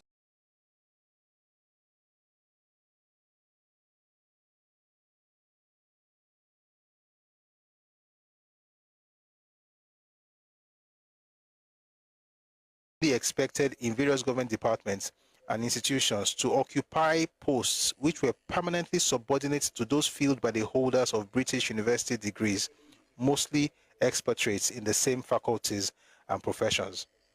The dichotomy between polytechnic and university did not start now. We're discussing 1934. So he says here, I'll take that part again. In the second place, the diplomas to be awarded by the institution were also inferior, since the holders of these diplomas were only expected in various government departments and institutions to occupy posts which were permanently subordinate to those filled by the holders of British university degrees, mostly expatriates, in the same faculties and professions. Africanization of the civil service had been in the air for some time, and it was believed that the Yaba Higher College was an infernal device by British imperialism to foil this legitimate aspiration. I'll explain everything very soon. This view was further strengthened by the fact that only 5 years previously, the Nigerian government had planned to introduce the Nigerian school certificate in place, and to the exclusion of the then Cambridge and Oxford school certificates. The plan was dropped as a result of the undivided opposition to it by the political leaders in Lagos, irrespective of their party leanings. Mr. P.J.C. Thomas, Mr. Eric Moore, Dr. Akiola Maja, Saadia Malakija, Henry Carr, and HM himself and other stalwarts in the public life of Lagos. Let me quickly explain what he's saying. You see, one of the major things that nationalists at the time were about in the 20s and the 30s was the Africanization of the civil service. So if you're going to start a school in Nigeria, it has to be a school where when the young people graduate from that school, they will be able to take up the work that the colonial or that the British nationals were doing in the colonial government, right? So if, for instance, you say we're starting Yaba Higher College, but degree 1 is the same thing as what you get from Britain. By the way, this is before UIO. UI was in 1948, though. So this is before UI. This is 1934.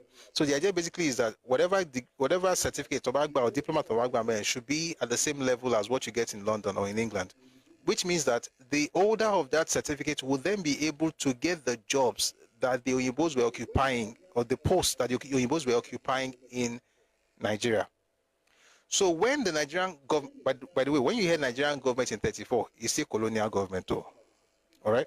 So when the Nigerian government or the colonial government in 1934 decided to ensure that the certificate from Yaba Tech would not be like the one from the British schools, what they were trying to do was to permanently ensure that every single person that comes out of that school would never be able to take up the place or the posts filled by the whites or by the British in Nigerian government, which was why the Nigerian politicians at the time spoke against it. Hope we're on the same page. So let's continue now.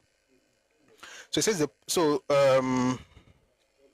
also going to have Nigerian school certificates in place of Oxford and Cambridge school certificates, but then they dropped the plan as a result of the undivided opposition to it by all the political leaders in Lagos, irrespective of their party leanings. Mr. P.J.C. Thomas, Mr. Eric Moore, Dr. Akiola Maja, Sir Ade Malakija, Henry Carr, HM himself, and other stalwarts in the public life of Lagos spearheaded the agitation. In the third place, the diplomas to be awarded by the college would only enjoy an inferior recognition in Nigeria and would not command any respect, much less recognition outside the country. In the fourth place, though the diplomas were in all respects to be inferior to university degrees, the time required to do a course was longer than was the case for a university degree in the same subject. So think of, for instance, 3 years you have your degree. If you want to do it in Yaba Higher College, you have to do it for 4 years. But when you're done after 4 years, your certificate is still inferior to the one from the UK. So it says, in the fourth place, though the diplomas were in all respects to be inferior to university degrees, the time required to do a course was longer than was the case for a university degree in the same subject. There was therefore widespread resentment in political circles and in some circles in southern Nigeria. JT was in order to canalize this resentment and to present a united front to the Nigerian government in representing the feelings of the people that the Lagos Youth Movement was founded by Dr. J.C. Vaughan, Mr. Ernest Ekoli, Oba Samuel Akinsanya, and others. Remember these names. You're going to hear more of those names later. I remember the memorandum submitted by the Lagos Youth Movement, the movement's rejoinder to the government's reply, and Oba Samuel Akinsanya's open letter. By the way, at this time, it was not Oba, it was later that it became Oba in Remo. It says Oba Samuel Akinsanya's open letter to Deuce Mohammed Ali Effendi, who in his paper Comet had criticized the leaders of the movement and described them as half-baked critics. All these remonstrances were analytical, constructive, and scathing. Sorry, I'll take that again.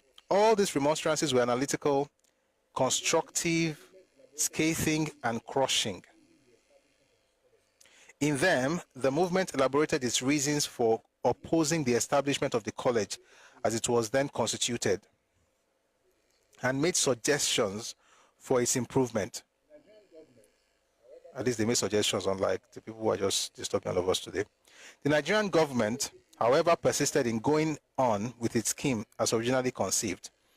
The Lagos Youth Movement, on the other hand, continued in existence to initiate and conduct agitations against other unjust manifestations of British rule in Nigeria.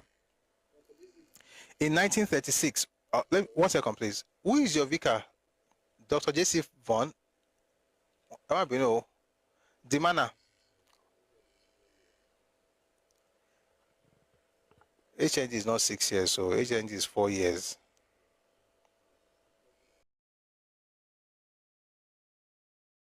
HND is 2 years. If you study in university, in some courses you do 4 years and still do IT. So who is your vicar? I'm using Monfi Agbari rest. Who is your vicar?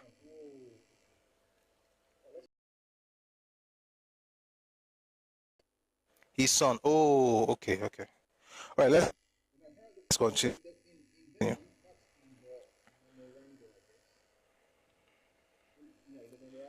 The Nigerian in them, that's in the memorandum, I guess. In the memorandum, the movement elaborated its reasons for opposing the establishment of the college, as it was then constituted, and made suggestions for its improvement. The Nigerian government, however, persisted in going on with its scheme as originally conceived. The Lagos Youth Movement, on the other hand, continued in existence to initiate and conduct agitations against other unjust manifestations of British rule in Nigeria. In 1936, as a result of clamor from different parts of the country, the name Lagos Youth Movement was changed to Nigerian Youth Movement. It must be pointed out that though the movement was originally Lagos in name, the matters which it handled were Nigerian in scope. In this connection, it must be borne in mind that up to 1936, Lagos and Calabar were the only towns in Nigeria where any group of people could presume to form and be members of political parties. The only organizations which were common in the hinterland were tribal and clan unions, and inherently non-political, but there were occasions when they addressed petitions to the powers that be on purely local political issues, or when, in the guise of literary debates, they criticized government actions. Lagosians and those residents in Lagos had greater freedom of expression. By the way, when you hear Lagos today, again, it's not Lagos State, though. It's Lagos, the town. There's a town called Lagos. It's in Lagos State. Just like there's a town called Kano. It's in Kano State. Kaduna is in Kaduna State. Enugu is in Enugu State. Oyo is in Oyo State. The same way. There's a town called Lagos Island. So it says here, Lagosians and those residents in Lagos had greater freedom of expression than those in the protectorate. Lagos was a British colony. It was then the home of the vast majority of Nigerian intelligentsia. Those born there were British subjects, and they, together with those who were resident there, were not amenable to native customary laws and usage. To a large extent, the British way of life was imitated and emulated.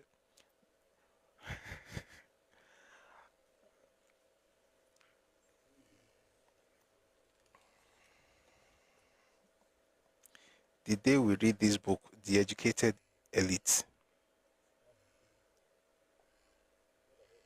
by Andele, that's the day. The laughter, the way I just, shaking good mouth can be chuckled now. You understand it when we read that book. The fact that everybody was trying to become Moyibo, they hated it. Some of the Nigerian intelligentsia hated it. But the only place you find it was in Lagos. They'll be wearing suits inside some because they were trying to become black British.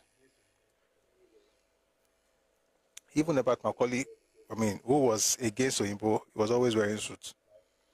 All of them, some of them will wear tailcoats. They will have afternoon teas, like in London. Inoru, Atomo tea. So when we read that book, you get the point. But let's continue. So, by the way, the point is that the people in Lagos Island at the time, because they were British subjects. They were British subjects, so they were like Oyinbo gone. Okay, but they still no agree for the Oyinbo. Yes, that's a good part. They did not agree for Oyinbo. The part was to become Europeans, but not to become colonized. Interestingly, so native customary laws did not work in Lagos. So what you would have, for instance, in Ibadan, in Abeokuta, they didn't use native laws in Lagos at the time, because many of them to a large extent, the British way of life was imitated and emulated. This was not the case in the Protectorate. The system of administration was indirect rule, which operated harshly to curb the articulateness of progressive Nigerians. Native laws and customs, which could be fluid and arbitrary in the extreme, all depending on the whims of those who interpreted them, were the operative laws and usage. Consequently, individual freedom was severely limited in the Protectorate. Two instances may be mentioned. When Herbert Macaulay visited Iroko in Oyo province in 1923, in the course of his professional duties, he was given less than 12 hours on 20th February of that year within which to leave the province. The order banishing him from Oyo province, purported to have been made by the Alaafin, was not revoked until HM's death. So that's from 1923 to 1946.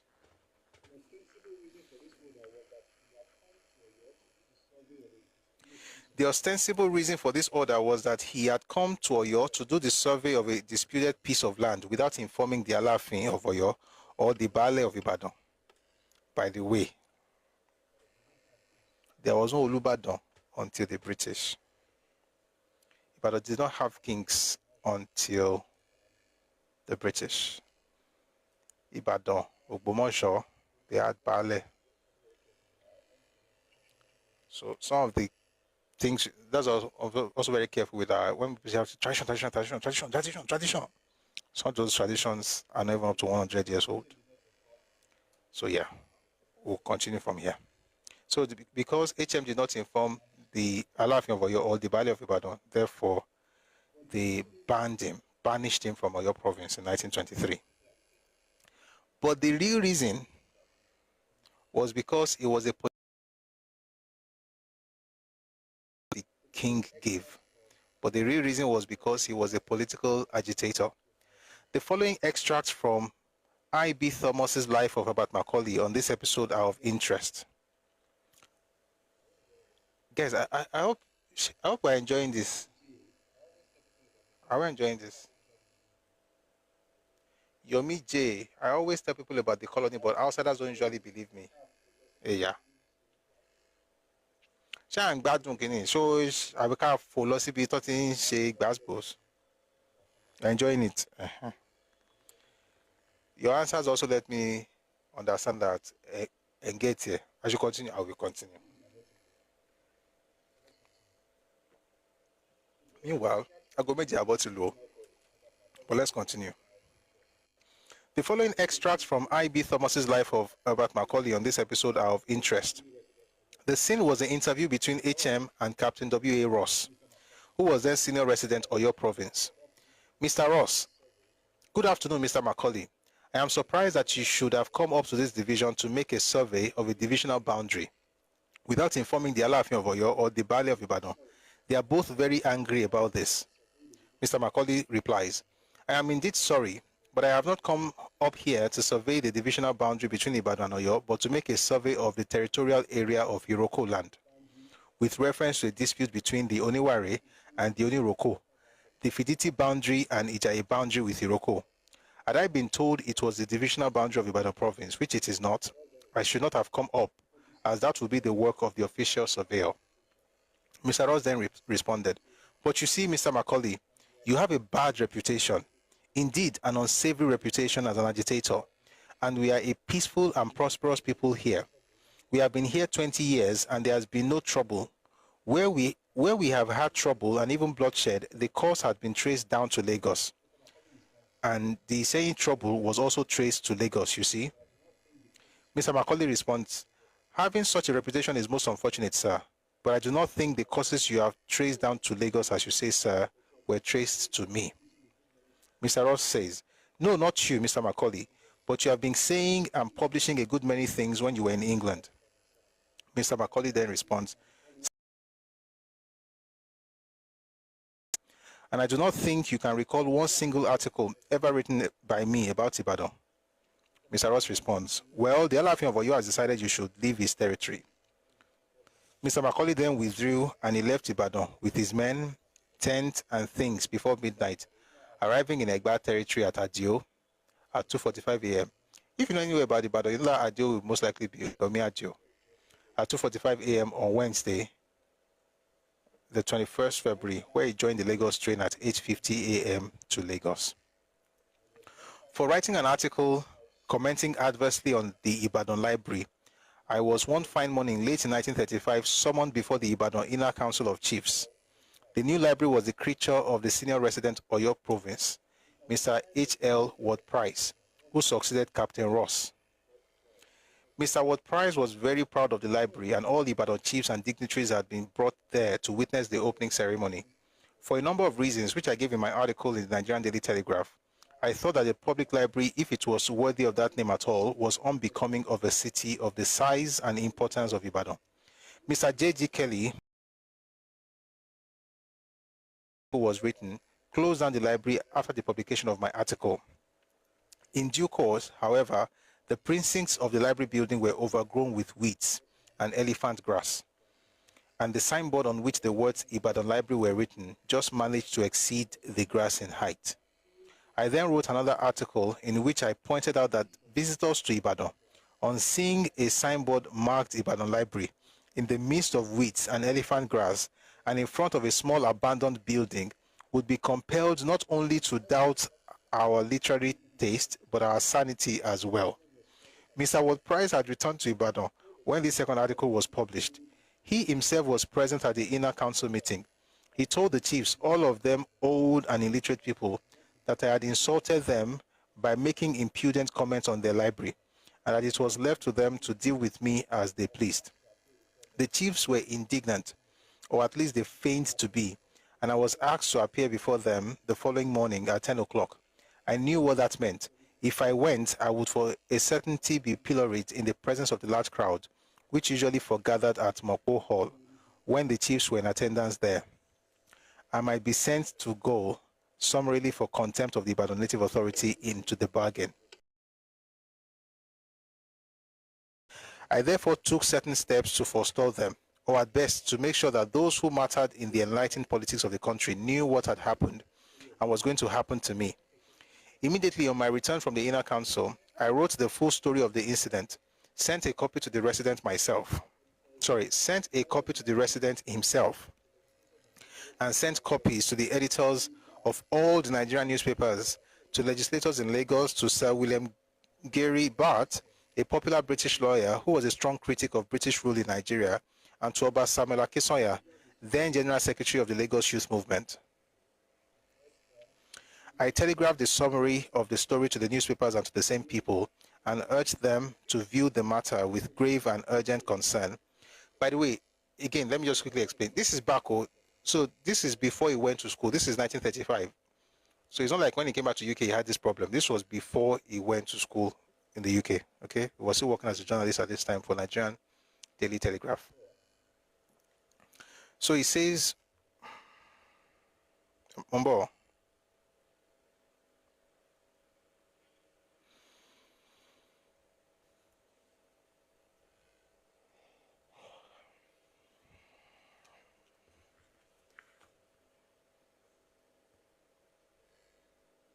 God is good, He has done me well. What was I? So it says here, I telegraphed the summary of the story to the newspapers and to the same people, and urged them to view the matter with grave and urgent concern, as it involved the fundamental issue of freedom of expression by an individual, and indirectly of the liberty of the press as well. After I had dispatched a copy of my story, I learned that Mr. Macaulay, editor of the Nigerian Daily Telegraph and executive member of the Lagos Youth Movement, was in town. I went to see him and told him all about it. He was to have an interview with the resident shortly after. He seized the opportunity to tell the resident his mind about the steps that I had taken and what action he proposed to recommend to his colleagues on the matter.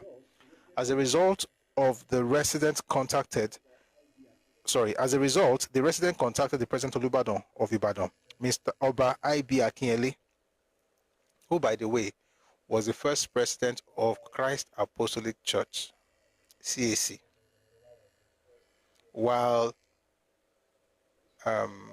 Apostle Babalola was the first general evangelist. So this Oba I.B. Akinyele was the first president of CAC. All right, so it says here, as a result, the residents contacted the President Olubadan of Ibadan, Oba I.B. Akinyele, Archdeacon Latunde, and Chief Akibi, and requested them to intervene in and dissuade me from pursuing the action which he understood I had already initiated. I was prepared to do so, provided the decision of the inner council that I should appear before them the following day was revoked. After a meeting in the afternoon of the same day at the old Ibadan Grammar School premises with the important personages mentioned, I wired to those I had contacted to inform them that the matter had been amicably settled. Notwithstanding the restraints on individual freedom, however, many people in the West and in the East were courageous enough to move to the periphery of the political arena, loudly to cheer the gallant fighters, and as time went on, to take part in the fight themselves. The North was indifferent to what was going on. Why? Because the leadership of the North was working very well with the British, and they already perfected the system. As a matter of fact, the indirect rule system that was introduced in the South was actually perfected in the North. So they don't really bother with things. And then, of course, the people, generally speaking, Northerners, even at the time, they just take everything as a more along. Now, how God want time be that? So they rarely fought over things like that. It's only in the South that people get very agitated about things, apparently. All right, let's continue. So it says, notwithstanding the restraints on individual freedom, however, many people in the West and in the East were courageous enough to move to the periphery of the political arena loudly to cheer the gallant fighters, and as time went on, to take part in the fight themselves. The North was indifferent to what was going on. It was only the Southerners. Please, let's power tap on TikTok. Am I your Kosuwa? Am I your Korewa? Eshion.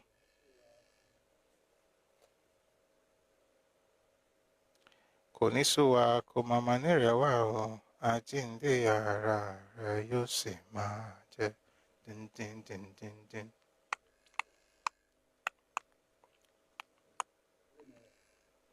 Konisuwa kumamanerewa o. Hello, Maria. Ajinde ara re yo si ma je. Let's continue. So he says the North was indifferent to what was going on. It was only the Southerners resident there that cared to give support for what was being done in Lagos. When the Lagos Youth Movement became the Nigerian Youth Movement, branches were founded in urban areas in different parts of the country, East, West, and North, save that membership of the movement in the North was confined to Southerners. In other words, when Nigerian Youth Movement was in the North, it was still Southerners who joined the Nigerian Youth Movement. The first and perhaps the only Northerner ever to enroll as a member of the movement was one Malam Jumare. He was a teacher in a middle school in the North, but he lost his job for his political courage. He later became, in 1942, the Undersecretary of the movement at the Lagos headquarters. The Nigerian Youth Charter, which embodies the official program of the Nigerian Youth Movement, is a political document of far-reaching historical importance. Even though it was published in 1938, the Charter can hold its own side by side with the policies and programs of the major political parties in Nigeria, published in recent times. The best way, in my humble opinion, to do justice to it and to clinch the points I want to make later is to reproduce some extracts from the Charter. The principal aim of the Nigerian Youth Movement is the development of a united nation out of the conglomeration of peoples who inhabit Nigeria. That was when we were still... This was in 1938, okay? Again, remember the dates. By 9 years later, Papa was writing The Path to Nigerian Freedom, understanding the fact that it'd be like, say, they won't tell us another story again because people were not... Anyway, you understand as we go on. I'm sure some of us already understand, but let me keep reading. The principal aim of the Nigerian Youth Movement is the development of a united nation out of the conglomeration of peoples who inhabit Nigeria. It shall be our endeavor to encourage the fullest play of all such forces as will serve to promote complete understanding and a sense of common nationalism among the different elements in the country. We will combat vigorously all such tendencies as would jeopardize the unifying process. While pursuing this great principle with consistency as its chief aim, the movement declares itself in its short-range policy as a constructive critic of the government, as at present in a spirit of constitutional opposition. It shall also work for the removal of inequality of economic opportunities as well as for the correction of those abuses which militate against the cultural progress of our people in Nigeria. The Youth Charter will therefore be divided into 3 sections, namely the Political Charter, the Economic Charter, and the Cultural and Social Charter. The Political Charter. The goal of our political activities is a complete autonomy within the British Empire. We are striving towards a position of equal partnership with other member states of the British Commonwealth of Nations. The movement aims at the abolition of property or income qualification for the exercise of the franchise and substitution of universal suffrage. What this means basically is that at this time in Nigeria's history, you had to own property in order to be able to vote. And also, they have to also know how much you were earning. So your income and the fact that you own property, I don't even know if that was not a bad, if it was even better than what we're having right now.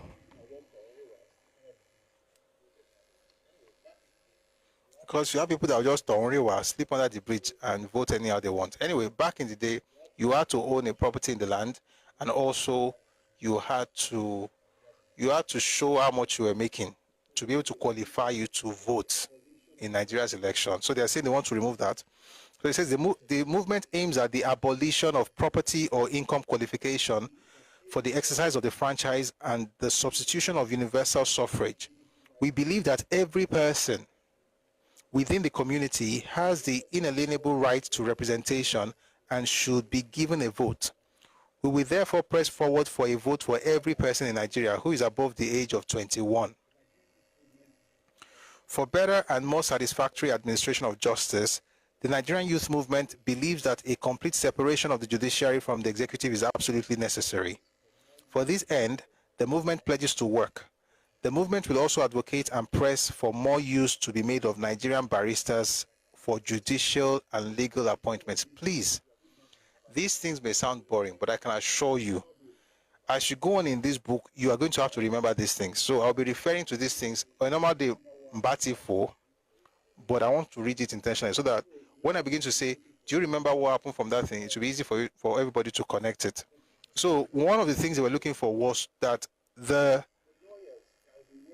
people that will be, what's the word now? The lawyers that will be working for the government, more of them will be locals, will be Nigerians. Because at the time, many of them were British. Why this is important, you're going to discover, when Azikiwe rose against Ademola Adetokunbo, this was one of the problems that people had with him.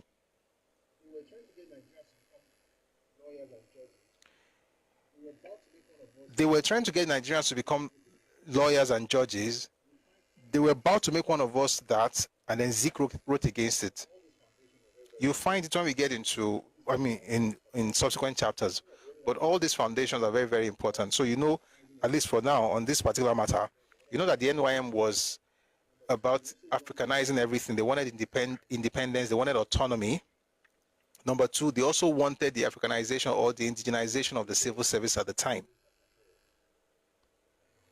Let's continue. So he says, I'm not reading chapter 4, this is chapter 10. For better and more satisfactory administration of justice, the Nigerian youth movement believes that a complete separation of the judiciary from the executive is absolutely necessary. For this end, the movement pledges to work. The movement will also advocate and press for more use to be made of Nigerian barristers for judicial and legal appointments. Then the economic charter. We believe ourselves to demand for our people economic opportunities equal to those enjoyed by foreigners. We will therefore strive for the economic progress of our people and oppose all forms of privileges. In fact, we will protect our people against on equal competition, if necessary by legislation. I'll take that again. It says, we will therefore strive for the economic progress of our people and oppose all forms of privileges. In fact, we will urge on the government to protect our people against unequal competition, if necessary by legislation. This aim of ours is conterminous with the avowed principle of trusteeship that where our interests, I'll take that again. This aim of ours is conterminous with the avowed principle of trusteeship that where our interests clash with those of foreigners in this country, it is the duty of government to see that ours prevail. It doesn't get more nationalistic than this. We pledge ourselves to encourage and to support all forms of local industries. It shall be our duty to protect all Africans in the industry and to resist every attempt. Sorry, guys. This thing is distracting me. Shebi, I'm the one who I've read the book. I know what you're saying is not what I'm saying. It's not in chapter 3. It's not in chapter 4. It's in latter chapters. I have to mention it because it's distracting. But thank you for writing it. It's much later. When they started talking about how when Papa started talking about how Azikiwe was against the Yoruba people, that was when that thing came up. So it's not yet time. When the time comes, trust me, I'm going to read it out. But this copy says, Olotu Asiwanbi. Oh, yeah, Asiwanbi. Emo. Once I'm done with all these things, I think I have to go. Don't worry, we're going to continue. 1 second, please.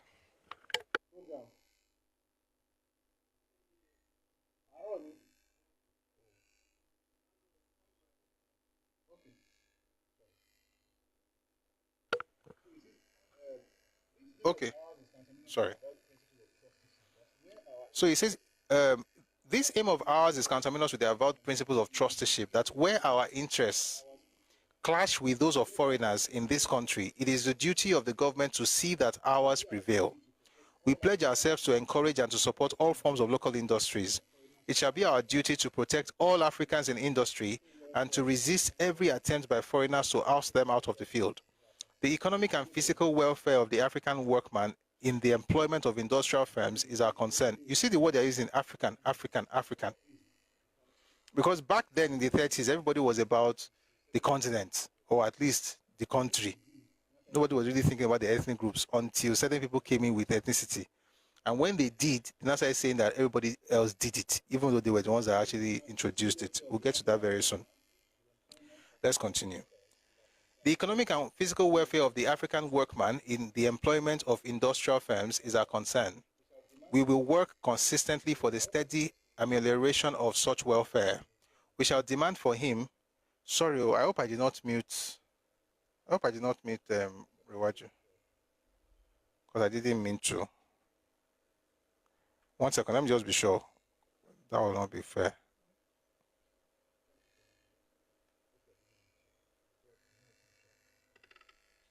Thank you for the gift. Okay, I didn't mute you. I just wanted to be sure. That was what was needed. Yes, although that was what was needed. But when people now brought their tribalism, we changed it for everybody. Let's continue. We will work consistently for the steady amelioration of such welfare. We shall demand for him, that's for the African workman, better wages and better conditions of service. It is our duty to champion the good cause of the laborers employed under the railways, at the docks and workshops of the government, at the colliery in Enugu, at the tin mines of the Bauchi Plateau, and on the gold fields. The movement therefore stands for a reasonable standard of living among the laboring classes in this country, as it firmly believes that undernourishment is a direct effect of the extremely low wages now being paid. We will strive for the better regulation of the conditions of work for the mining laborers so that they may obtain better wages and better compensation in case of accidents and better relief in case of illness due to their work.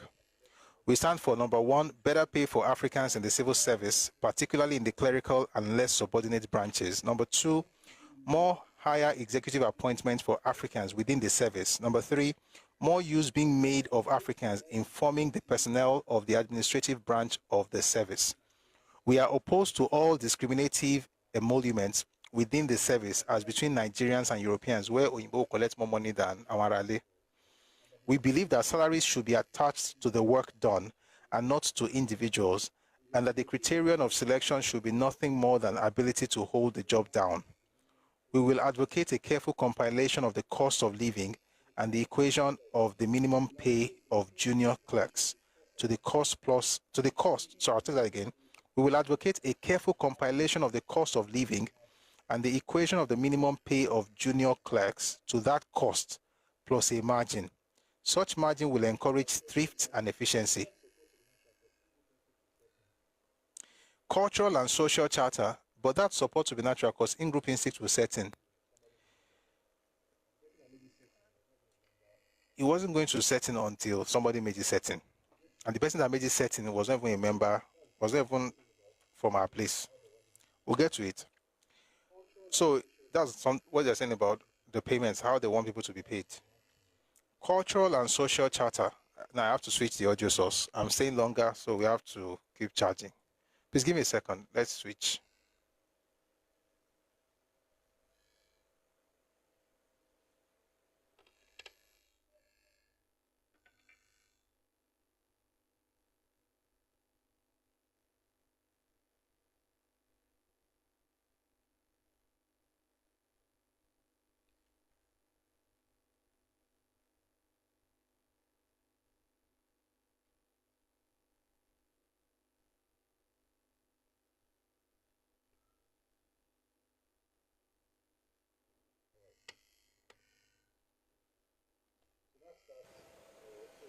All right. So that's that for, so we've done the political charter and also the economic charter. All right. So now I'm going to move on to the cultural and social charter. We believe that mass education of our government. We will therefore urge the government to make elementary education progressively free and compulsory. When was this? 1938. Progressively, like dear. General, the movement in general will interest itself in all affairs which will make for the political, economic, and cultural progress of Nigeria. It will cooperate with bodies, I'll take that again, it will cooperate with all bodies whose aims and aspirations are similar to its own. It aims at establishing branches throughout Nigeria and integrating both the branches and the affiliated bodies into a central executive in Lagos. The movement has never been more convinced of the justice of a cause than it is of its aims and objects. It has the highest hopes of success and looks forward to cooperation from all sections of the community. Up to 1943, so we're done with the charter and with everything, with the aims and objectives. So we're back to Papa now. Up to 1943, the Nigerian youth movement pursued the policy and program adumbrated in its charter with unabated vigor and consistency. Wherever and whenever national duty called, it was there to respond. There was no iota of tribal taints in its program, nor was there any in its mechanics for effectuating it. It fought unremittingly for the Africanization of the civil service and for the abolition of discriminative practices against Africans, which were then rampant in the governmental and commercial life of the country. There were in government certain posts, generally known as European posts, which were rigidly closed to Africans, no matter what their academic or experimental qualifications. Banking and commercial houses were prepared to give credit and preferential treatment to the most infamous non-African alien, which were denied to Nigerians. The movement combated the cocoa buying agreement, otherwise known as the cocoa pool, with all its might. Mr. Ernest Ekoli and Obasanjo Akintoye did a comprehensive tour of the cocoa producing areas in order to rouse the producers to the danger of the situation, namely a combine on the part of European cocoa purchasers, deliberately to depress the price of the commodity. Number 2, to persuade them to adopt the policy of a hold-up of their produce, as was done in Ghana. And number 3, to secure their support for the abolition of the pool. It stimulated the organization of trade unions, and as far back as 1940, it demanded a national minimum wage of £2, £2.06 per diem. That will be per day for daily paid workers. So 2 shillings 6 pence. By the way, the reason I'm doing that is because the symbols of those things, we're not used to it. 2 shillings 6 pence per day for daily paid workers. It is on record that the Nigerian Railway Union and a number of other unions not only received advice from the leaders of the movement as and when they liked, but also owed the drafting of their constitutions and rules to the movement's executive committee. When the rumor gained wide currency in political circles in Nigeria in 1938 that Neville Chamberlain was planning to transfer Nigeria to Hitler as part of Britain's appeasement policy, the movement quickly organized a mass meeting at the racecourse in Lagos to make a protest and to demand a categorical and unequivocal denial of the rumor. The rumor was promptly denied by the colonial secretary, though it was authoritatively stated in some circles that Chamberlain did in fact attempt to transfer Nigeria to Hitler as a sop to the Nazi Cerberus. Also, when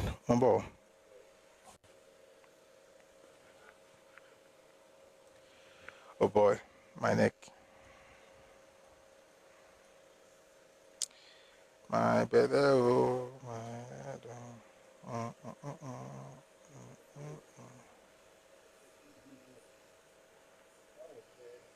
By the way, that 1938 is going to come up again.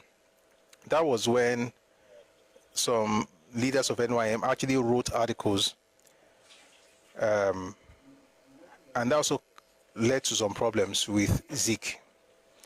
I'm whetting your appetite because all these things, the dates will still be repeated, but it will be in connection with the events that actually happened between or amongst members of the NYM.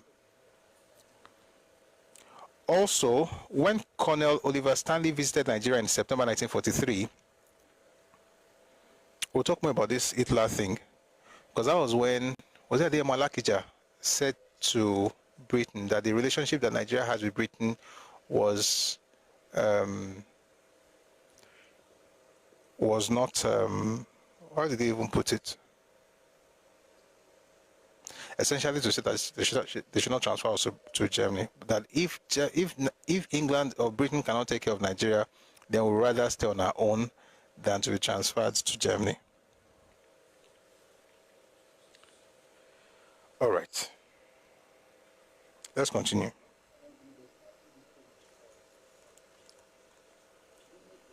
When Colonel Oliver Stanley visited Nigeria in September 1943, the movement was the only organization which submitted to him a memorandum of a comprehensive nature and national importance. This memorial was prepared by a committee of the movement consisting of Mr. Ikoli as chairman, Mr. H.O. Davis, Chief S.L. Akintola, and myself as secretary. In it, the movement demanded, among many other things, 1. That definite pronouncement should be made as regards the rights of the colonial peoples to be brought within clauses 3, 4, 5, and 6 of the Atlantic Charter. Some of these things are supposed to be discussing it in detail, like that one about Nazi, and also the bit about the Atlantic Charter. We'll do it in next class. I'm wrapping up now. Number 2, that government should guarantee for the African workers a reasonable standard of living. Number 3, that the government ought to find money for free education. The person who wrote this is actually Awo himself. He wrote this in 1943.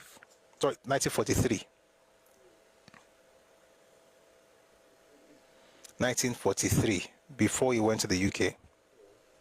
He says government ought to find money for free education.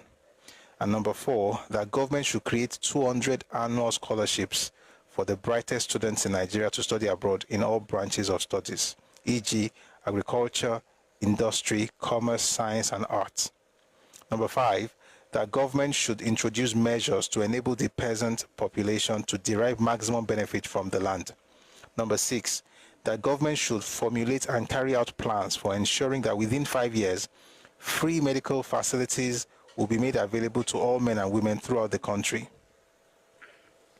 Number 7, that as a first step in training for self-government and as proof of sincerity on the part of British government, African ministers who will be directly concerned with the formulation of government policies should be appointed by the governor from among the members of the legislative councils as heads of these departments: agriculture, public works, education, health, information, rail and road transport, commerce and industry, and labor.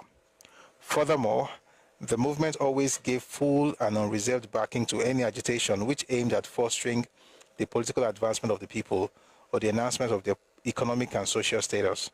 In respect to the one, its members were to be found in the vanguard of political and administrative reforms all over the country. The indirect rule system was under fire here and there, and the autocracy and tyranny of the administrative officers did not escape caustic censure. The Ibadan branch of the movement fought successfully in 1940 for the wider representation of the people in 1940. No. Guys, 8:03. So in 2 minutes, I'm going to end this thing. What's in read 2 lines? The Ibadan branch of the movement fought successfully in 1940 for the wider representation of the people on the outer as well as the inner council of the city. I was the secretary and the chief spokesman of the Ibadan branch. Throughout the agitation for this reform, in regard to the other, there are 2 important agitations with which I was connected. They were fully backed by the movement. The first was against what was called double license fee, and the second against the palm kernel ban of 1940. Strangely enough, certain aspects of the first are topical even today. Today will be 1960. We're going to continue from here. I'll see if I can come here before Monday. And Thursday, Friday, Saturday, Sunday, that's a lot. If it's possible, I'll write it in the Telegram channel, but definitely I'm going to be on Monday. We'll continue from here. I'm sure we're going to have a lot of news by then, and then also, so Monday most likely will be mostly for news, and then a little bit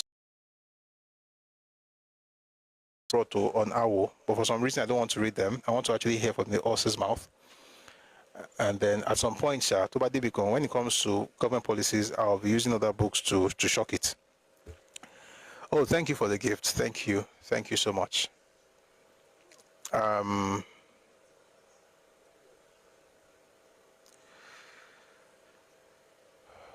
Does anybody want to speak? Apparently, time was okay there. We spent a lot of time. I didn't time anybody, so we spent a lot of time talking. So I don't think.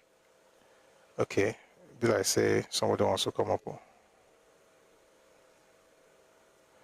So we have 2 people, Fellow and Rewaju.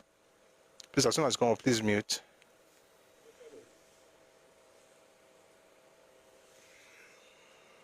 Hello, Fellow.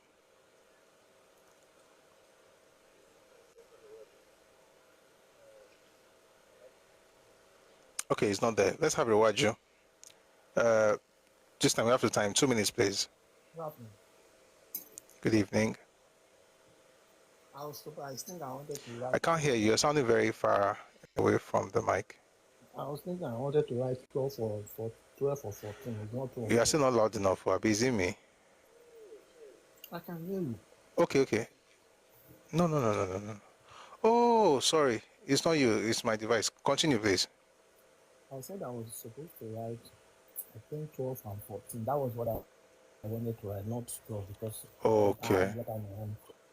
That was said about people like Awolowo and their influence in the terms of independence. Because even in most recent things, like, I think it'd be interesting. There's this movie that came out recently, bigger than Africa. They were kind of citing it to look like it was Zig that communicated the forced labor, whatever. A lot of people don't give credence to people like that, that man that you called Car and Enrica. All other people. Yes, they don't. Zeke was not And even in then the I picture remember at I this moment, understood Seth. that he wasn't exactly. and and I always see people, they would always make it look like, oh, it was Zeke that fought for the independence. Whilst we would agree that most of the northerners were not ready for independence then, because you and I probably would understand the reason why, in terms of the education or whatever, they were still behind. So it is logical for them to kind of lay back so that the South don't dominate in terms of the civil service. But a lot of people don't usually talk about them a lot, and it's really amusing. So I think it's important for people to know that even though I think Zeke was still in Ghana then, if my memory is He was in the US. he came back in 5. In the 1920s, he was still in the US. US, exactly. He was still in the US. He finished in 29, I think. Right? Then he went to Ghana because he couldn't get a job because in his book, my Odyssey, I have the book. The book is in Germany, by the way. I didn't bring it when I was coming to America. I wrote it there that I wanted to have. He didn't leave the US until 34, Seth. When he left in 34, when he left, he left in 34. He was in Lagos. He came to Lagos. It was when he was in Lagos that he had the was after that moment he now went to Ghana and eventually returned in 1937, 36, 37 thereabout. And also the influence of the market women. I always think that people are very disingenuous when they wanted to talk about the political movement and how people galvanized, how those market women galvanized support for him. They always make it seem that, oh, it was because of his, yeah, we will not dispute or discount his oratory or his educational attainment or whatever. But people always excuse those women because they were the backbone of them. And then I'm very sure. So sorry, let me just quickly make a point out something. The reason those women were involved was not because of Zeke. So NCNC was formed with different groups. So you have the Trade Union Congress, you have Lagos Market Women Association, you have different groups that came together to form NCNC. And when NCNC was formed, it wasn't because Zeke made them form anything. Zeke, of course, was the secretary, but they formed it, of course, and the first chairman was Herbert Macaulay. And so everybody already knew that I was going to be the one to take over after Herbert Macaulay. And so when Herbert Macaulay passed, even before he passed, Zeke essentially just took over his structure. So those women, of course, worked with him, but they didn't work with him because he was Zeke. They worked with him because they had created NCNC with him involved, of course. And that's what I'm pointing out, that a lot of people always make it look like it because they don't do it. And most of our own people, they always fall for that thin line. And I'm not saying it because the way people kind of narrate history is always unfair. It's just like somebody coming and telling us that, oh, it was maybe in 50 years time that it was Peter Obi that made the Labour Party what it is like 50 years ago. And you'll be like, is it the same party? People like Nico have run down that or whatever. So it's important. People, the lack of history is very big issue for people. So, All right. Thank you very much for that.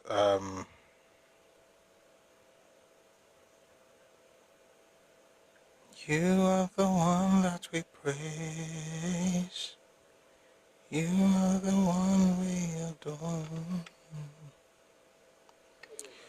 By the way, I see folks sending gifts, hearts. Thank you very much, Awolowo. Thank you very much, Kolio Show, Olarewaju. Thank you.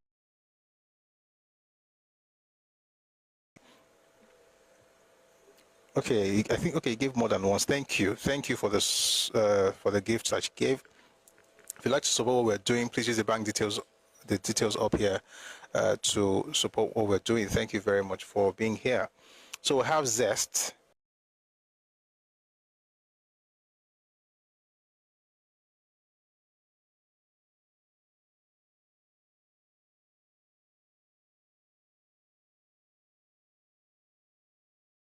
One that we praise. You are the one. Okay. I was asking. Now come up, mobile. I was asking. Are you coming back on Monday? Yes, yes. Okay. So you're not coming tomorrow, no? No. Okay. Unless, okay, let's put it this way. If they finish, no, I'm not, they're not going to finish early. But if they do finish early in either of those, on either of those days, Thursday or Friday, I will send a message on Telegram, then I'll come live. Schools do things, they might take a while because of course you can't rush them. It's like it's not like it's a special day for the kids. So yeah. But yeah, I think it's a great time to also call it a day. Thanks to everyone who has been part of today's session. Thank you very much for your presence. Those in the comment section, thank you for liking the live on TikTok. We're on 445. Let's try and get it to 450k before we go. All right. Thank you very much for liking the live and getting us up here. And everyone in the comment section, thank you for engaging. Those on YouTube as well, thank you for engaging the live session. Thank you for the gifts. Thank you for everything. If you want to support using bank details, feel free to use the details up here. Thank you for coming and for listening and for participating. The lesson, of course, is from this session. Not all of us will be politicians, apparently, but in one way or the other, we can, lend our voice. So whether you're using your social media, I mean, they didn't have social media back then, but we do now. So everybody can get involved in one way or another. So get involved. And if you're interested in politics, get involved. It's not good when people say things like the worst of us are leading the best of us. That means the best of us are not thinking straight. It's not the fault of the worst of us leading the best of us. It's the fault of the best of us not getting involved. And nature abhors a vacuum. If the best of us don't get involved, the worst of us will take over the space. You can only bicker, So let's get involved. Let's support those who are in there. And let's also, criticize constructively, lend your voice. And that's where we can build a better nation. It's been a fantastic session today. We dragged it to 8:15, but God is our strength. Thank you very much for being here. Do have a lovely evening. If I'm able to come up on Thursday or Friday, and Alara. Hello, Mr. Alara.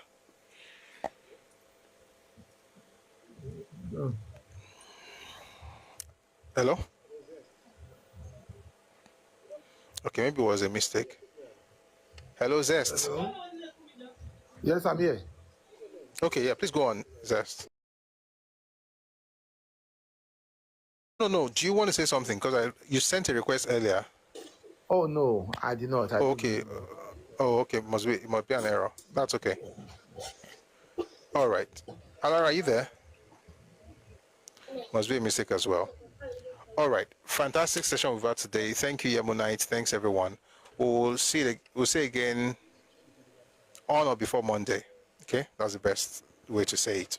But please join the Telegram channel so you'll be able to get the notice if, for instance, we're able to come up tomorrow.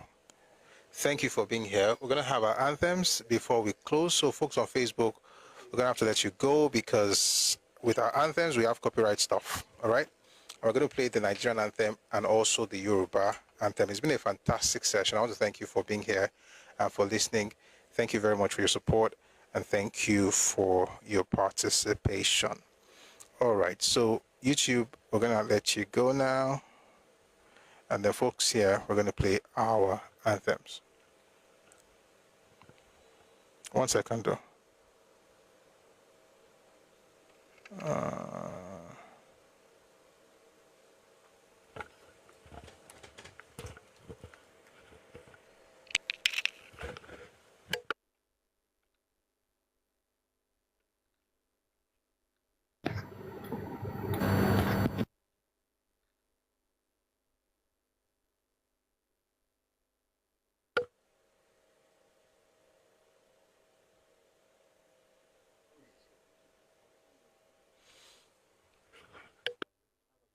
All right, so YouTube guys, I'll see you, next time on or before Monday. Have a lovely evening and see you later.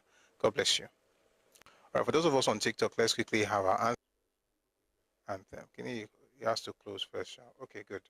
So here goes.